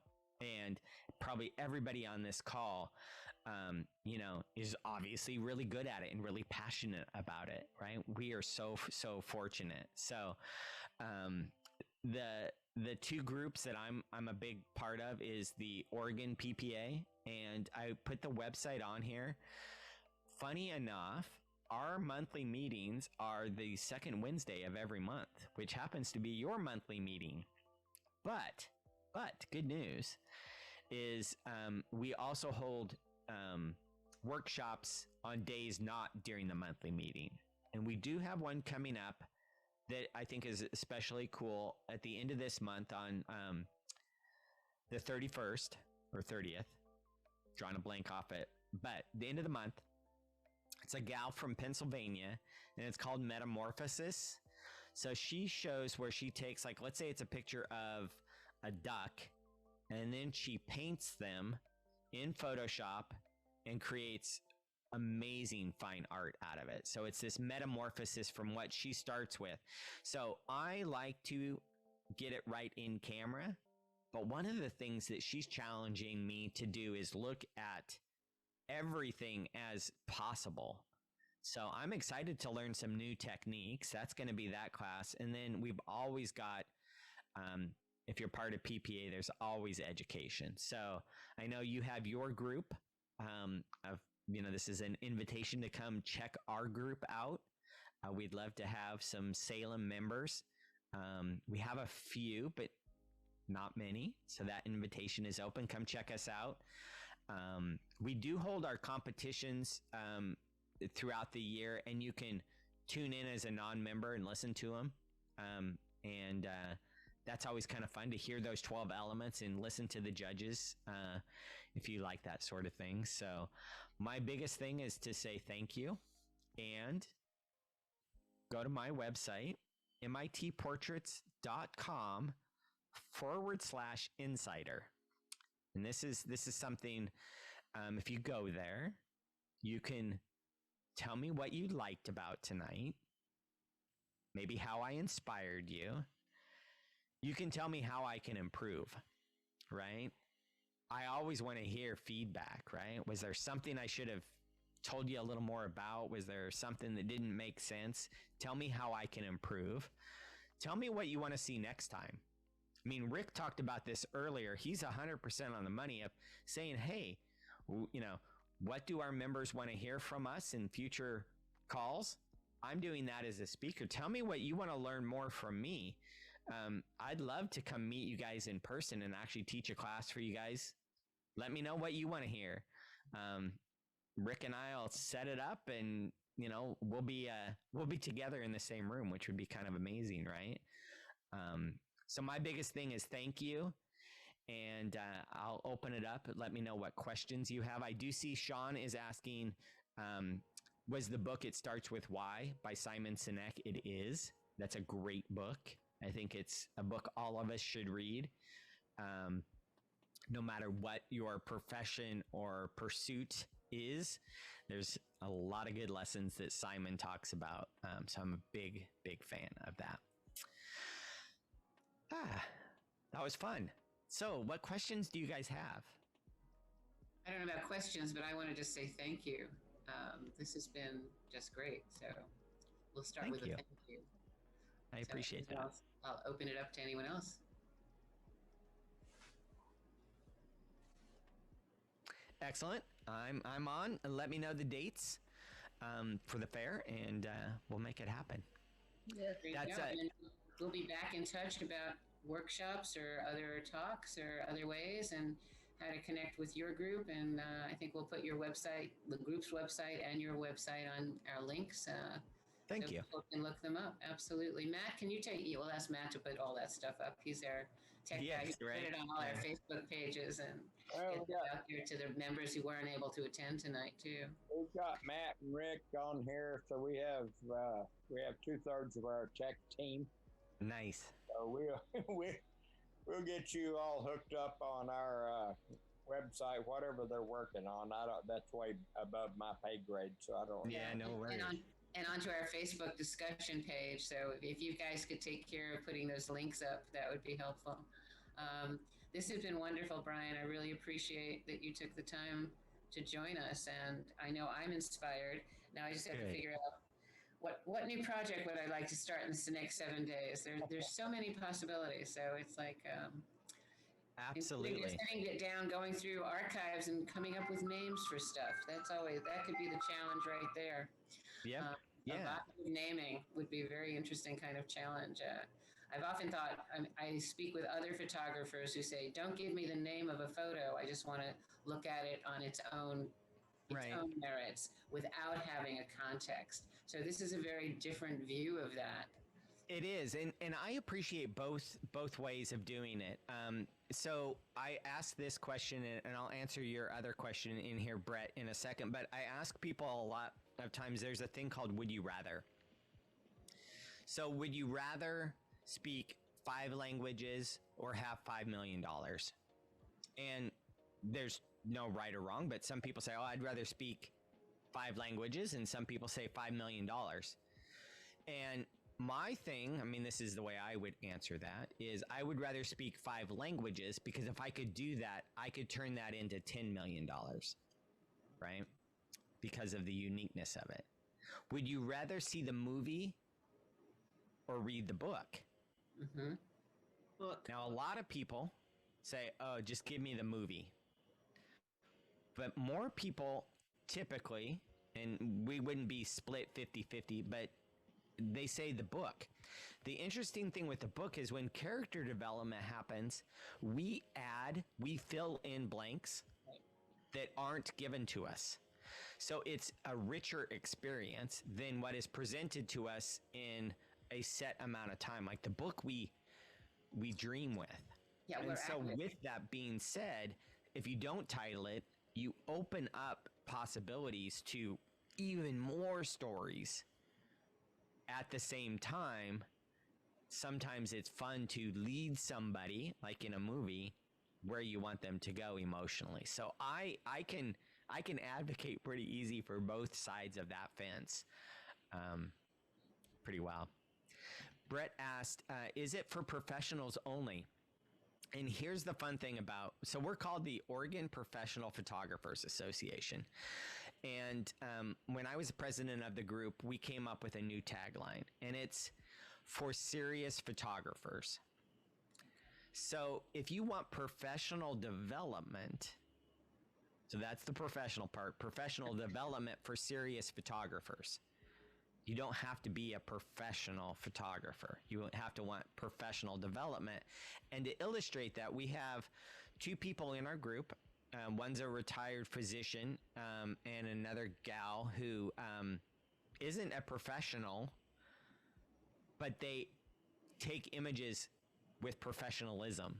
And they have went on to win a lot of awards, earn their master's of photography degree from Professional Photographers of America. I mean, they've served on our boards. They've done they're like the ideal member in so many different ways. And so I'm glad you asked that question. If you want professional development and you're a serious photographer, you're perfect for our group. You don't have to earn a living from it. So that raises a interesting question for me. This afternoon, I got an email from someone who was planning on entering fine arts. Mm-hmm. And they asked me whether they ought to enter as a semi-professional or professional. And I told them my definition of professional was someone who made their living from doing whatever the particular job was. So how does the PPA define professional? Yeah, so that's a great question, and it's a moving target. Again, being around this for 40 years, we used to basically define it. Do you have a storefront? Do you have employees? I mean, it was more tax return based. You had to have a tax ID, all that stuff. We verified it. You had to have 2 letters of reference. All of that was part of it. And now it's a little bit more. Do you earn 51% of your livelihood from photography or adjacent? So I earn a lot of my living now as a professional speaker, an educator in photography. And I mean, so this month I'm earning 90% of it actually with my camera. But during slow season, I'm an educator, I'm a judge, and so I earn my living that way, but it's still photography. So I kind of look at all of the tangents of it, and if it's around photography, I'm a professional photographer. So it's a moving target, and some people will say you can interchange professional being a tax status or an income status with professionalism. And I can make a pretty strong argument there too. I think it's how you use your ethics in photography is another big thing. So I can get on a whole soapbox here with that. But I really look at professionalism. So hopefully that kind of answered your question. Yeah, it does. It clears it up. Sure. Any other questions? Any questions on the 12 elements? Any challenges for me? Anything that you guys said, Bryan, I disagree. I always love to hear that if there's any of that. I was writing them down and you changed the screen. Could you put them back up on the screen for me, please? Yeah, the 12 elements? Yes. Yeah, let's just go back here to the big version of them. There we go. I'm a little surprised we don't have people saying I disagree. I'm disappointed in our membership. Exactly. What do you disagree? What would you like us to disagree about? I don't disagree. I'm just disappointed in our membership. There's always somebody that disagrees. I'm just kidding. Yeah, I could hear that, with your Texas, Tennessee, yeah. Yeah, so here they are. So impact, creativity and style, storytelling, subject matter, composition, center of interest, technical excellence, color/color balance, presentation, lighting, and technique. And, technique is one that's confusing. That to me is, maybe it is, if it's abstract, maybe it's the, how you were able to use a motion blur, or you were able to use some of the in-camera techniques. Maybe it's in Photoshop. Maybe it's conversion to black and white. So I like warm black and whites. So I'll tone my black and whites depending on subject matter. So if it's something that is portraitish, a lot of times I will warm tone it. It has a more buttery feel to it. If I want it to be really crunchy, like sometimes if I do a character study portrait and I want those blacks to get really crunchy, I won't warm tone it, because then it takes on a different edginess. So that's all technique, is how I tone things, why I tone things, when I do, when I don't. Lighting is lighting. I mean, that's simple. Presentation is also one. It's a little bit more of a PPA competition that a lot of others don't ask for presentation. We ask for it from the standpoint, it's like the wrapping on a package. It's the bow. It's just that little extra fine tuning. Some images are so good you don't need presentation, but presentation usually sets the corners and just draws you in just that little bit more, which helps with center of interest and subject matter. Creativity and style. So here's Cartier-Bresson said this. He's always looking for something he's never seen before. I mean, let that soak in. How do you know what you haven't seen before until you see it? So every day I wake up asking myself, I can't wait to see something I've never seen before. Some days it happens, some days it doesn't. But I'm always looking for it. Always looking for it. Right? I used to work at a clothing store, and I was a merchandiser. So I made this store displays, right? I'm the one that makes you go, oh, I like that outfit. I want to buy that. But one of the things I didn't like was when somebody bought exactly what I put together. Because that is boring. That's what So I loved when somebody said, I love what you put together there, but I want to wear it with these pants and that shirt and that jacket. And I go, oh, that's cool. I wouldn't have done that, but I like that. That made me happy. So I'm always looking for somebody's style. By the way, and this is me jumping on a soapbox, if you sit and watch people, you see a lot of people who are seeking to be individuals, dressed exactly like somebody else that's seeking to be an individual. Right? Like kids on Max with skinny jeans, they're all dressed exactly the same, but they're all trying to be individuals.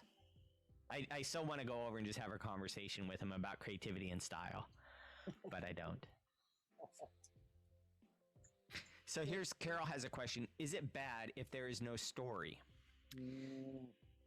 So Carol, if you would be bold enough and unmute and tell me what no story would be. Tell me an example of no story. Where you going? Can you hear me? Yeah. Yes. Okay. I have a particular photo in mind. I just like to take photos. I apparently don't put a lot of thought behind them. And yes, I am admitting this. So I wanted to do the creativity and make a photo that I've never seen before. Mm-hmm. So I did. And you probably can't see my phone. There's not a story. No, you can't see it. It looks terrible. So I can see a little bit of it. I took a model. I put her in an outfit that isn't in this time. I put her in a place she doesn't belong with an ironing board and an iron, and she's ironing a pizza standing in the water. Cool. There's no a story. Oh yeah, there is. So I don't see. I don't know. There's a lot of story there, I think. Yeah. So here's one of the fun things. There is a story. The story's not evident right now, but here's one of the first things that I go to is, maybe it's a little bit of Sesame Street. One of these things is not like the other. Like there's some connection, and you have to find either how they all connect or don't connect. Both of those are valid. So the pizza, the ironing board, and the water. Like, is there some connection there? Or is the story the disconnection? So then I would go down, okay, a little bit of if this, then that. So if it's disconnection I'm looking for, figuring out words that express disconnection. And maybe, just maybe, it's something then that ties into, I mean, this is where we as photographers, get to kind of tap into what's going on in society right now. So would you not say that right now there's a lot of disconnection in the world? I mean, I've never experienced more disconnection than the last 2 years. Yep. So that right there, in some ways, right? So I'm not bold enough to take a picture of a model, an ironing board, a pizza, and water. You're already way ahead of me telling a story that I can't tell. There's something there. I would find disconnection. I would figure out maybe tapping into also this idea of, so ironing boards, I love to iron. I also like to mow the grass and vacuum. Just kind of strange things. I think it's the way I regain order in the world. So when I'm feeling stressed, I vacuum, mow the grass, or iron. So ironing boards to me have this sense of regaining order. Standing in water is being unstable. I don't know what pizza means. I love pizza. But you might figure out a way to, I mean, it's not really like mashed potatoes. It's not comfort food. But you see where I'm going with it, right? And just keep playing with it and keep finessing it. And then this is where I think I maybe put things out in the world a little bit, but like I'm going to be on some news channel. They're going to be like, Carol from Salem, Oregon has this iconic image that totally shows the disruption of what we've been feeling in COVID. See, it's a ironing board, pizza, and a model in water, right? Stranger things have happened. Okay. So I think you have it. I think you have a story, Bryan. But Carol, I really, really want to see the images that you made from this. I have a couple. Sounds keep awesome. Doing that, right? Keep doing that. Keep keep unconnecting things. The more you unconnect them, I think then that you tell us. I can't tell that story. Right? That comes from you. That's incredibly creative. I love it. Matt, talked me into doing it. I told him of my vision and he said, do it. And I'm like, really? And he says, yeah. And I just, Awesome. I did. Yeah, I liked it. That's answer to everything. Oh, it's great that you had that vision to begin with, and then that you could, actually create it in a form outside of your mind, so other people can see that vision as well. But I agree. I think there's really stories there if you explore that. That's awesome. I see a whole new workshop coming up with you teaching people how your weird mind works. I can do that. All right. Awesome. Yeah, I think Rick says it that there is this innateness to create order in chaos. And that's what makes life interesting. There's I get hooked on, I don't know if anybody else, does anybody know who Angelina Jordan is, by the way? I don't. Okay. I'm going to give you homework.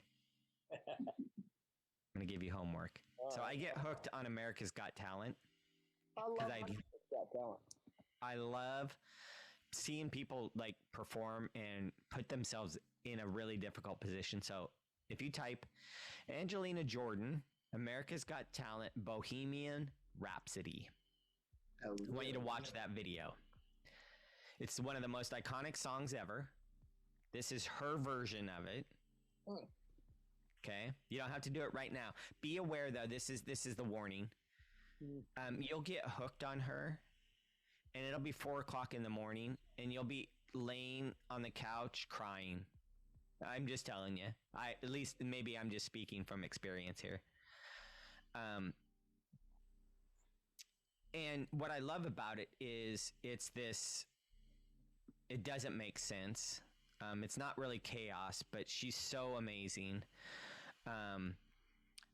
And I think that we're always looking for just something that just takes your breath away, that really captivates you. So this homework, right? I want to hear you guys' reaction to it. I want you to email me, go to my, MIT Portraits /insider and let me know if you watch it and if it's like as cool as I think it is. It's amazing. Like if she released a song and said she was going to play it in Florence, Italy, I would buy tickets tomorrow and go to Florence and hear this singer. So I won't give any more away. Message me though if you watch it. Okay, sounds like a plan. Good deal. Anything else I can do for you guys, or we all just eat gelato now? Yeah, we'll all go get gelato. We Sounds might like a be good idea. here all night. We've really enjoyed this. You've been entertaining, enlightening. I, for one, have really enjoyed this more than I think any presentation we've had recently. Well, thank you. I appreciate that. Yeah. And we'll hopefully look at your calendar when it frees up and get you down to Salem. Hopefully. That sounds good. All right. Take care. All right. Take care, everybody. Good night, Bryan. Thanks so much. You're welcome.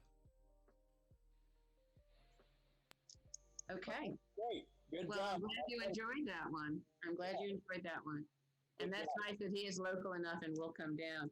I don't know if he would charge. I mean, I don't know if this one is the first one's free, but this one was great. But we'll see what he does in the future. Maybe through the organization he can come again, and we'll just see how that works. But I'm glad. I hope you all enjoyed it. When I had him as a judge at the state fair, we paid him.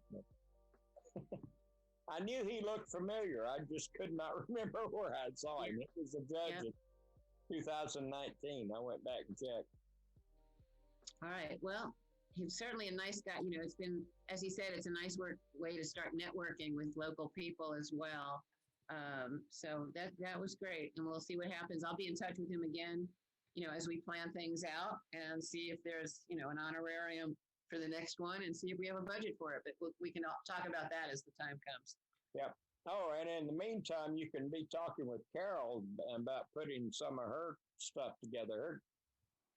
Her creativity is something that the rest of the club needs to see, I think. Well, I think so. I think that gets back to showing, the spotlight, talking about people's spotlight and the process they work with. So I think that's a good idea. But I just made it up. Exactly. Well, but that's what creativity is, Carol. It's just making things up. So it's just that, you did it, but you also came up with the resources. You found a model, you found the places, you put it all together. Yeah. So it's like the idea of if you come up with these images, and most of us don't come up with these kind of images. Most of us are landscape photographers, or, we see what's out there. We're not creating the image so much as we're creating an image of what's already there, as opposed to taking something and going, I am going to create this whole scenario. I am setting a stage. I am hiring the actors. I'm setting up the props. It's a different way than most of us work, I think. Most of us go out and say, oh, that's really pretty. I want to take a picture of it, as opposed to I am going to construct an image and then photograph it. So I think that it's a different kind of process. But I think it would be a great idea and do it, even to talk about, and all of us go out and try, come up with these odd elements and create images. I think that's just a great idea of like, okay, take 5 random objects, and pull the names out of a hat, put objects in a hat, model, water, pizza, ironing board. Actually, you know what? That would be kind of fun.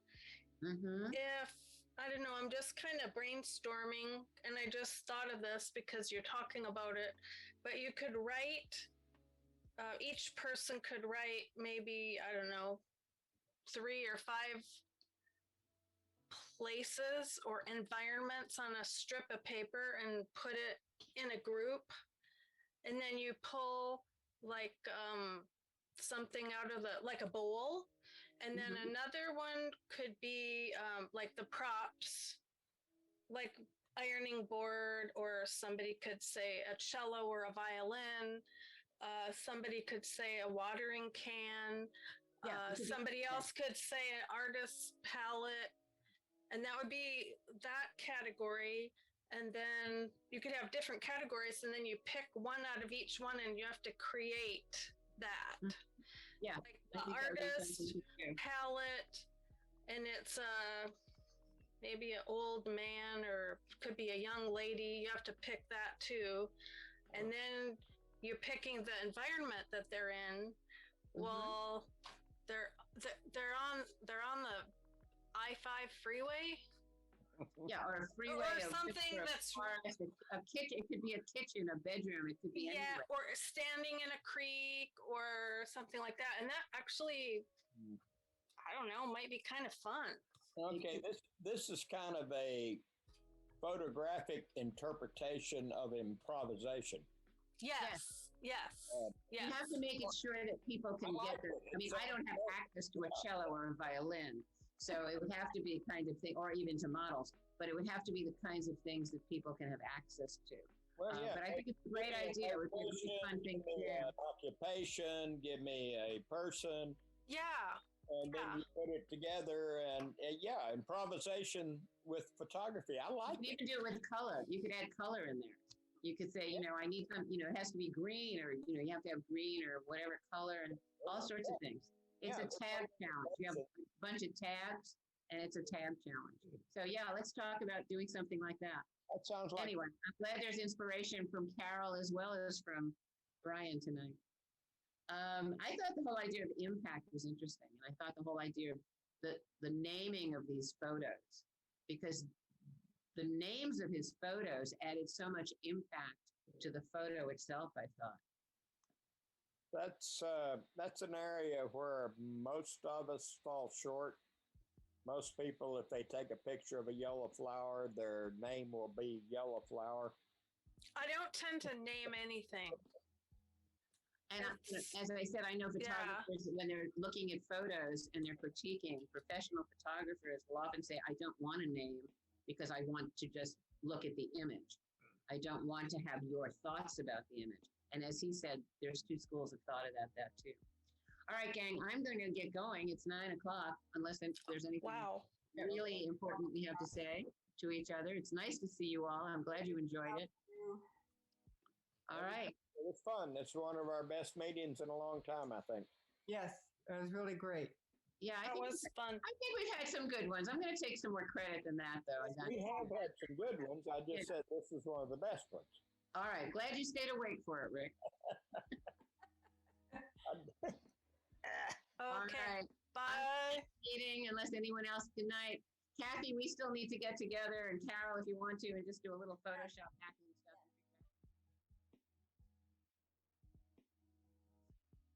Also, I think I forgot to ask you this. We do have a YouTube channel, and this will be on the YouTube channel if you have no objections to that. No, none at all. Good. All right. Just to confirm that you're okay with it.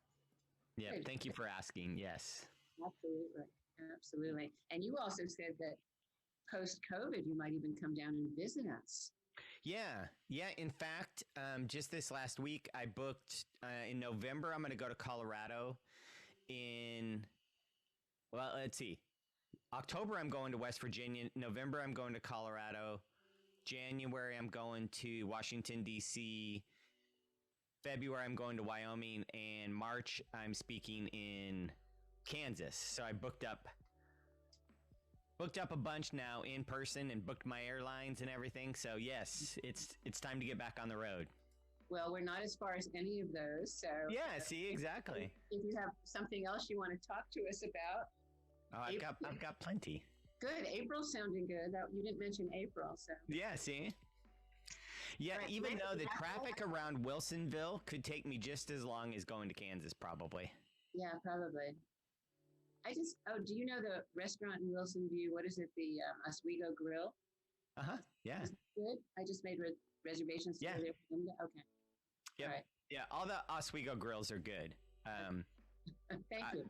Yeah. At least I like them. So Good. I'm looking for places halfway between Portland and Salem, so that seems like a good bet. yeah, that whole Wilsonville, Hayden's Grill is also a really good restaurant. It's a little more north than Wilsonville, but yeah. Good, thank you. Of course. This is what I was talking about, Matt, whether this needs to be recorded for our photo group. We officially start around 7. Do you want an introduction, or can you just sort of introduce yourself? Yeah, I'll kind of introduce myself, and it's kind of woven throughout the talk because it's my story is part of the presentation. So, and you also said you don't mind being interrupted by questions as opposed to holding them to a certain point. Yeah, I'm a big fan of the chat or somebody just, saying, "Hey, I have a question." I like that. It makes it feel more personable than just me talking and then later answering them. So, okay, sounds good. Right. Yeah, it's fun. As I was going through this program, so I traveled to 20 different cities and gave this program in 2019. But when that all kind of shut down, I actually transitioned to another program. So this one I get to give again, and it's one of my favorites. So I'm excited about it. Oh, good. Well, we are as well. Thank you for doing this. Yeah. Appreciate it. And we should have more people showing up. It's not usually just the 4 of us. Sometimes people can chat early.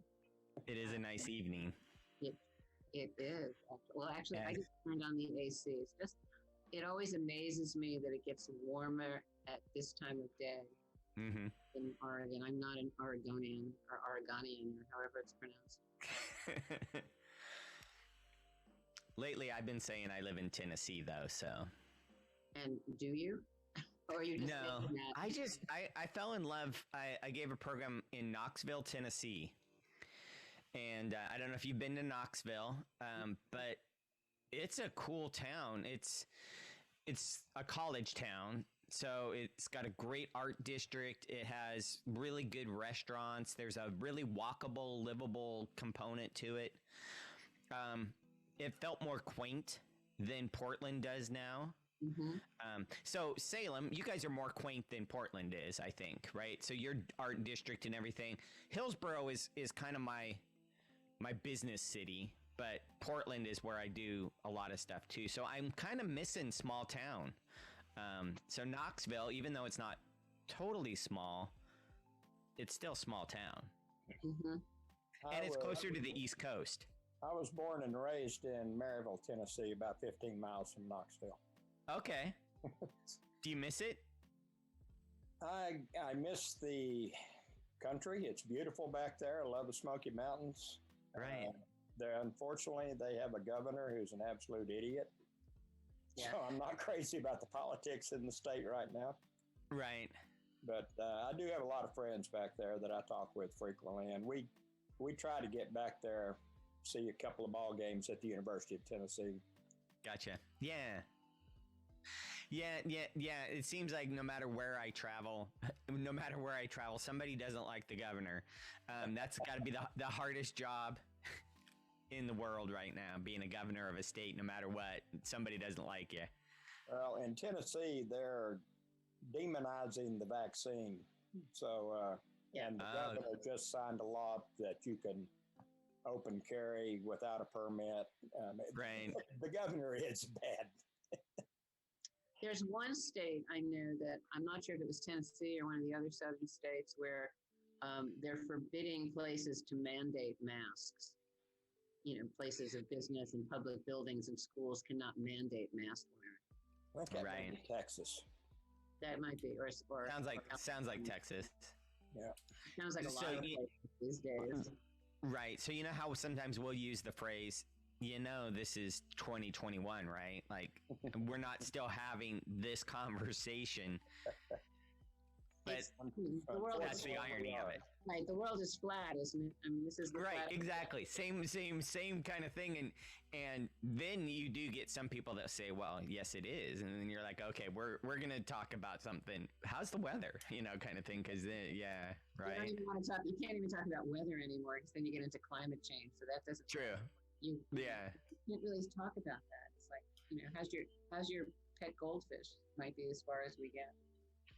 Yeah, and then obviously keeping a goldfish in a tank is another ethical issue. Yeah, I was gonna say unethical. I was gonna say it's inhumane, but then I'm mixing species, and that's just wrong. So Impacine maybe non-piscine. So see, then that's the beautiful thing about talking photography, right? Yeah, you can talk about photography. Right. Well, it depends on what kind of photography too. Wait a minute. At least, so I used to, way back in the day, have a part of my slide that talked about the Canon-Nikon debate, right? I mean, this is back in 2002, which now we don't really go down those. I guess mirrorless versus, mirrored is a thing, but yeah, it's interesting how if I kept every single one of my programs to go back through and look for those hot button moments.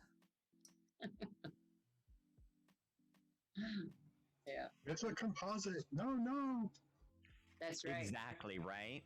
And how much do you say is photography, and how much do you say no, it's digital art? Because what do you have to call a photograph now?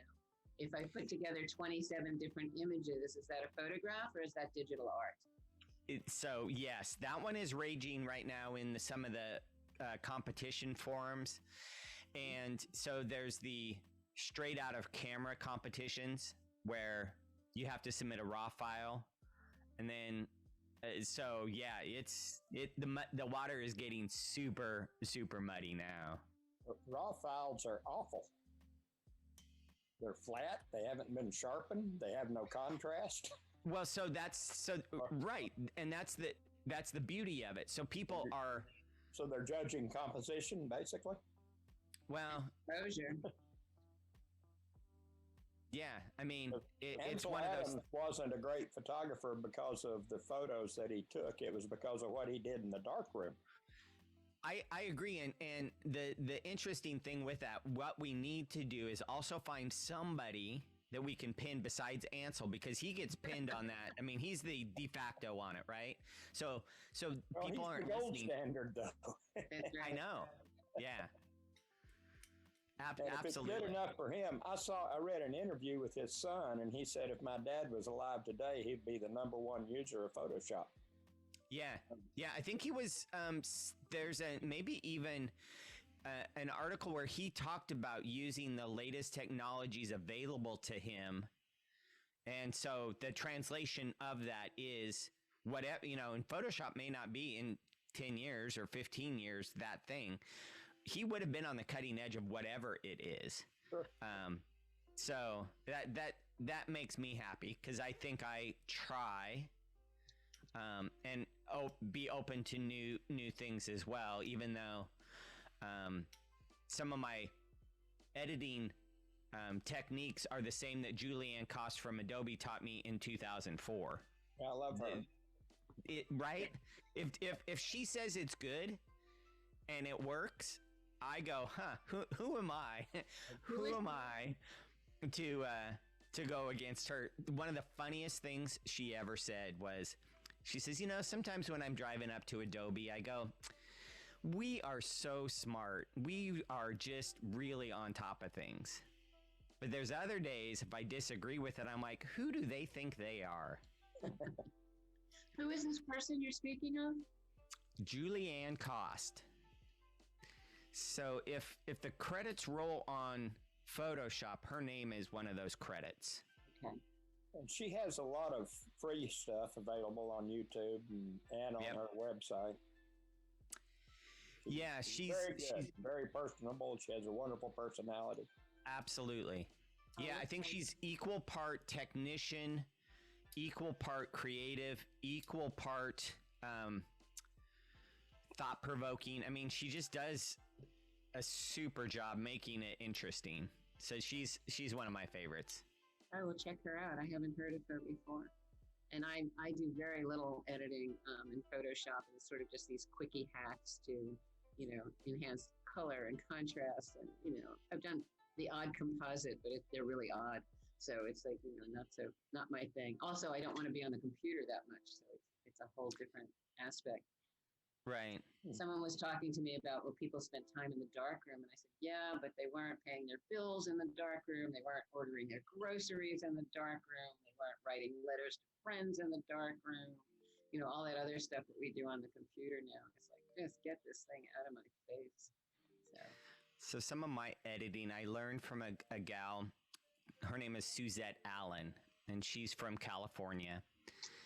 And she taught me to be able to, from a portrait standpoint, really edit an image in 6 minutes or less.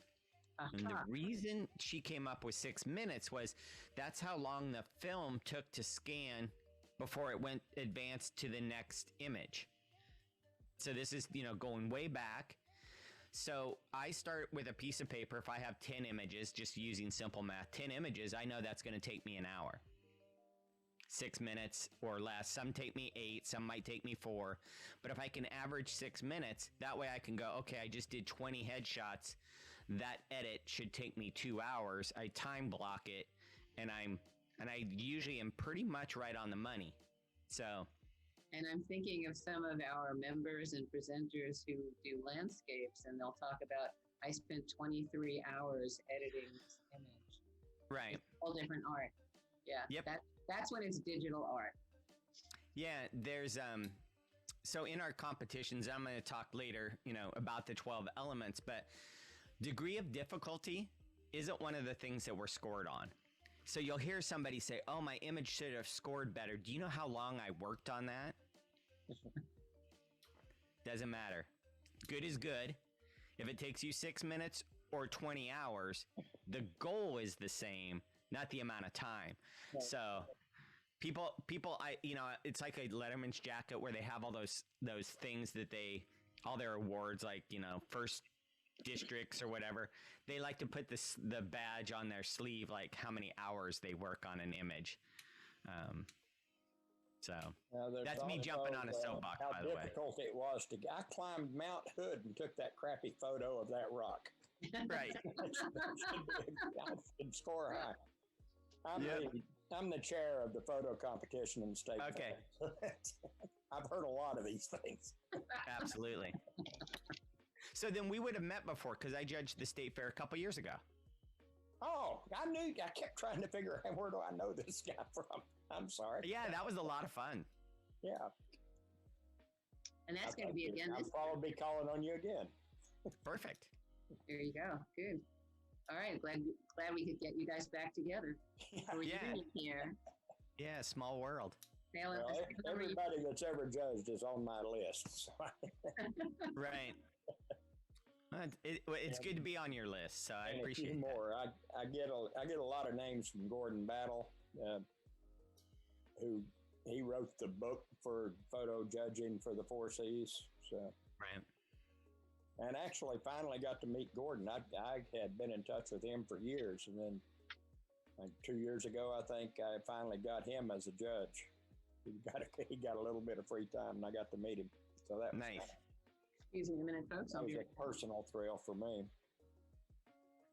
Oh, I wanted to ask you, how do you feel about the people? I see this all the time in chat rooms or on forums and on Facebook. I don't use Photoshop. I shoot JPEG and I get it right in camera. Well, I say that's an option, right? And I choose to do a different option. For me, I mean, and so I believe you have this same thought process is, it's easier to have something available to you when you need it than to not have it available to you when you need it. So if for some reason you want more shadow detail and you have it, you can use it. If you don't have it. You can't use it. And sure, a 50 megapixel camera, I mean, that's a lot of data, but hard drives are cheap these days.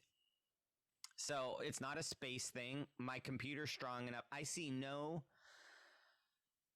efficiency standpoint of shooting pure JPEG personally.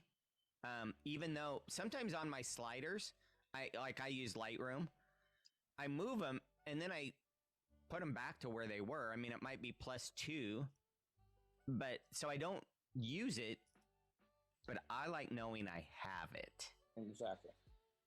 So that's my kind of thing. Well, my argument to them is if you're shooting JPEG, your camera is making some decisions for you. Your camera's doing sharpening and adding contrast and all that stuff. So right. It's still being processed. You didn't really get it right in camera. Your camera got it right in camera. And that's pretty evident. I rented a Nikon Z6. I had a wedding a couple weekends ago and wanted to try it out. And so when I got it, I had to go through and basically neutralize it, turn it to RAW. It was on JPEG. And I mean, all these different things that photographer had kind of set in there. So yes, I kind of go through and clean sweep it like, okay, I don't want it to think for me. I don't want it to do anything. I want to have a raw file that I process. So yeah, I mean, I did though early on with the Nikon D1. I mean, I don't remember shooting raw in that. I have some pretty crunchy JPEGs out of that thing that I look at. I saw them not long ago on one of our old computers. I booted it up, and boy, that was harsh looking. It did not handle bokeh well at all. It's crunchy. But it was cool. That experience. I've looked back at some old photos and thought, what were you thinking? Yeah, right. Like my Fuji S2, I thought that was just the greatest camera in the world. Then obviously the S3, the S5, each one had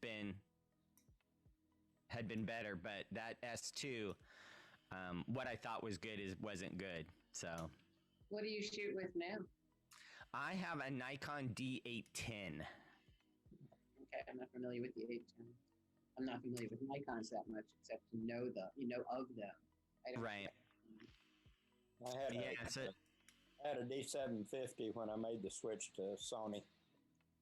Right. I got a Sony A7R3. Yep.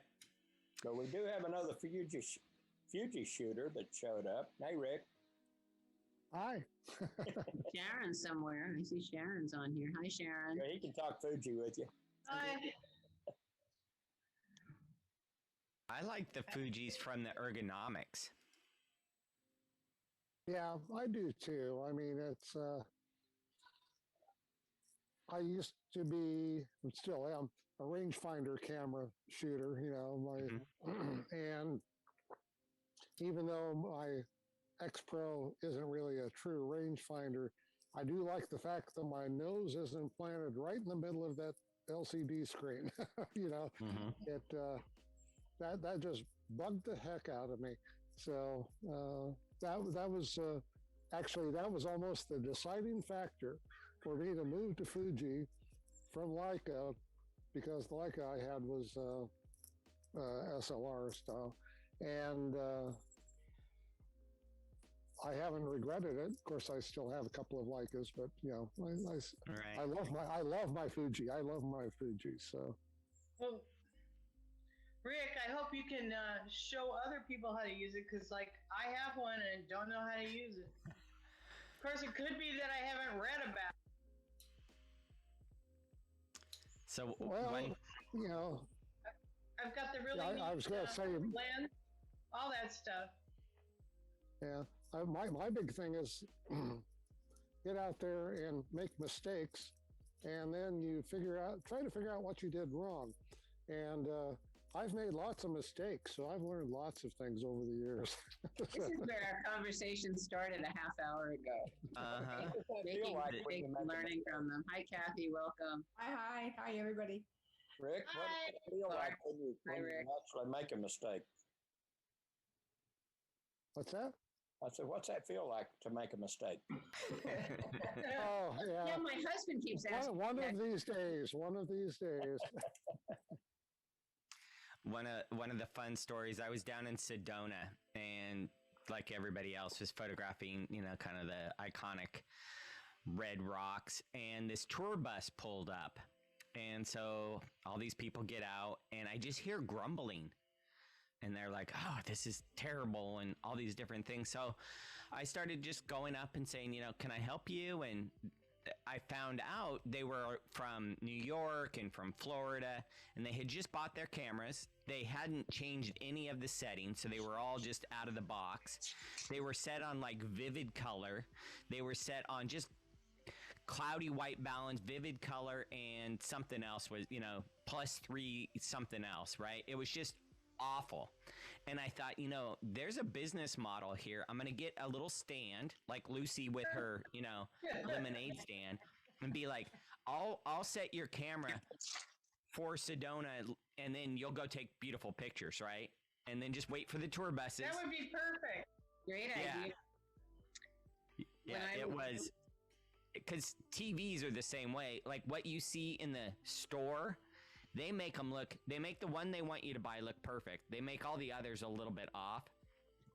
But then you actually go to show a true portrait on them. Everything's red, oversaturated. So, yeah. When I went to Italy the first time, I think I was 21, and I had just bought a new camera, a used camera. I had no idea how to use it. I left it home and brought a sketchbook. It's like, I can't deal with this thing. Oh, wow. It's like, I sketched my way my first trip before I picked the camera up. But yeah, all of those menus and stuff. That sounds super romantic, though. It like was. To say, I put my camera away for a sketchbook. That's pretty cool. It was, because I also stayed in places much longer. Right. Yeah. Talk about being able to slow down, You have to taking stay the moment. still for a while if you're sketching. Exactly. All right. I've just thought about starting to paint, so I have a long way to go if I'm just at this point. But I was part of Hillsborough's Arts and Culture Council, and they have a plein air competition. So just watching them, you know, go out and create that, I was like, there's just something about it that appeals to me. I think it's the slowing down part that is appealing. It's also there's a different tactile sense. Right. You don't have a lot of tactile anymore, and painting is still one of those things. Absolutely. Yeah, that's where they say if you read a book versus listen to it, how you interact with even the pages, our brains process it differently. So, or read a book, a real book, as opposed to reading it on a Kindle or some other device or a tablet. Yeah. So like this stack of books behind me, I read them all, and then if I like it, I'll get the audio book, and then I'll listen to it in the car. But I like to read them and have something I can underline and earmark and put a star next to it.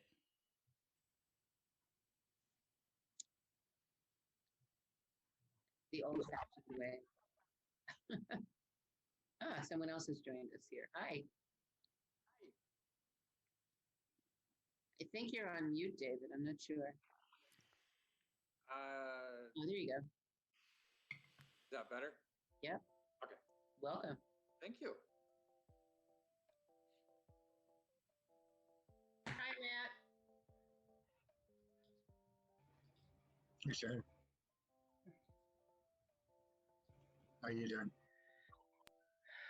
Good. Has anyone been out shooting lately? Anybody going out in this heat or going any place and shooting or doing anything interesting that could inspire us in the next few minutes before we officially start? Hi, Jim. I went to the Stonehenge last week. That was kind of fun up in the Dalles. Yeah, you posted some things on the sharing. Yeah, saw that. That's pretty neat. Yeah. It was a nice Milky Way shot. What's that? I said that was a nice Milky Way shot. Yeah, it was. Oh, thank you. Yeah, that was my first time, and that was really cool. I was really surprised though at night how much light pollution is out there, even way out there. The windmills. I mean, it was like a run. It was like an airport out there with all. Wow. Yeah. Yeah, I didn't want to start a whole political thing, but I wanted to ask you on that windmill shot. Did you see a whole bunch of dead eagles down at the bottom? I did not see any dead eagles. No. Oh, okay. Condors. Well, the average cat kills about 2.5 a week. Eagles? No, birds. Yeah, birds, yeah. That would be interesting. Yeah, that would have to be a pretty big cat to be killing 2.5.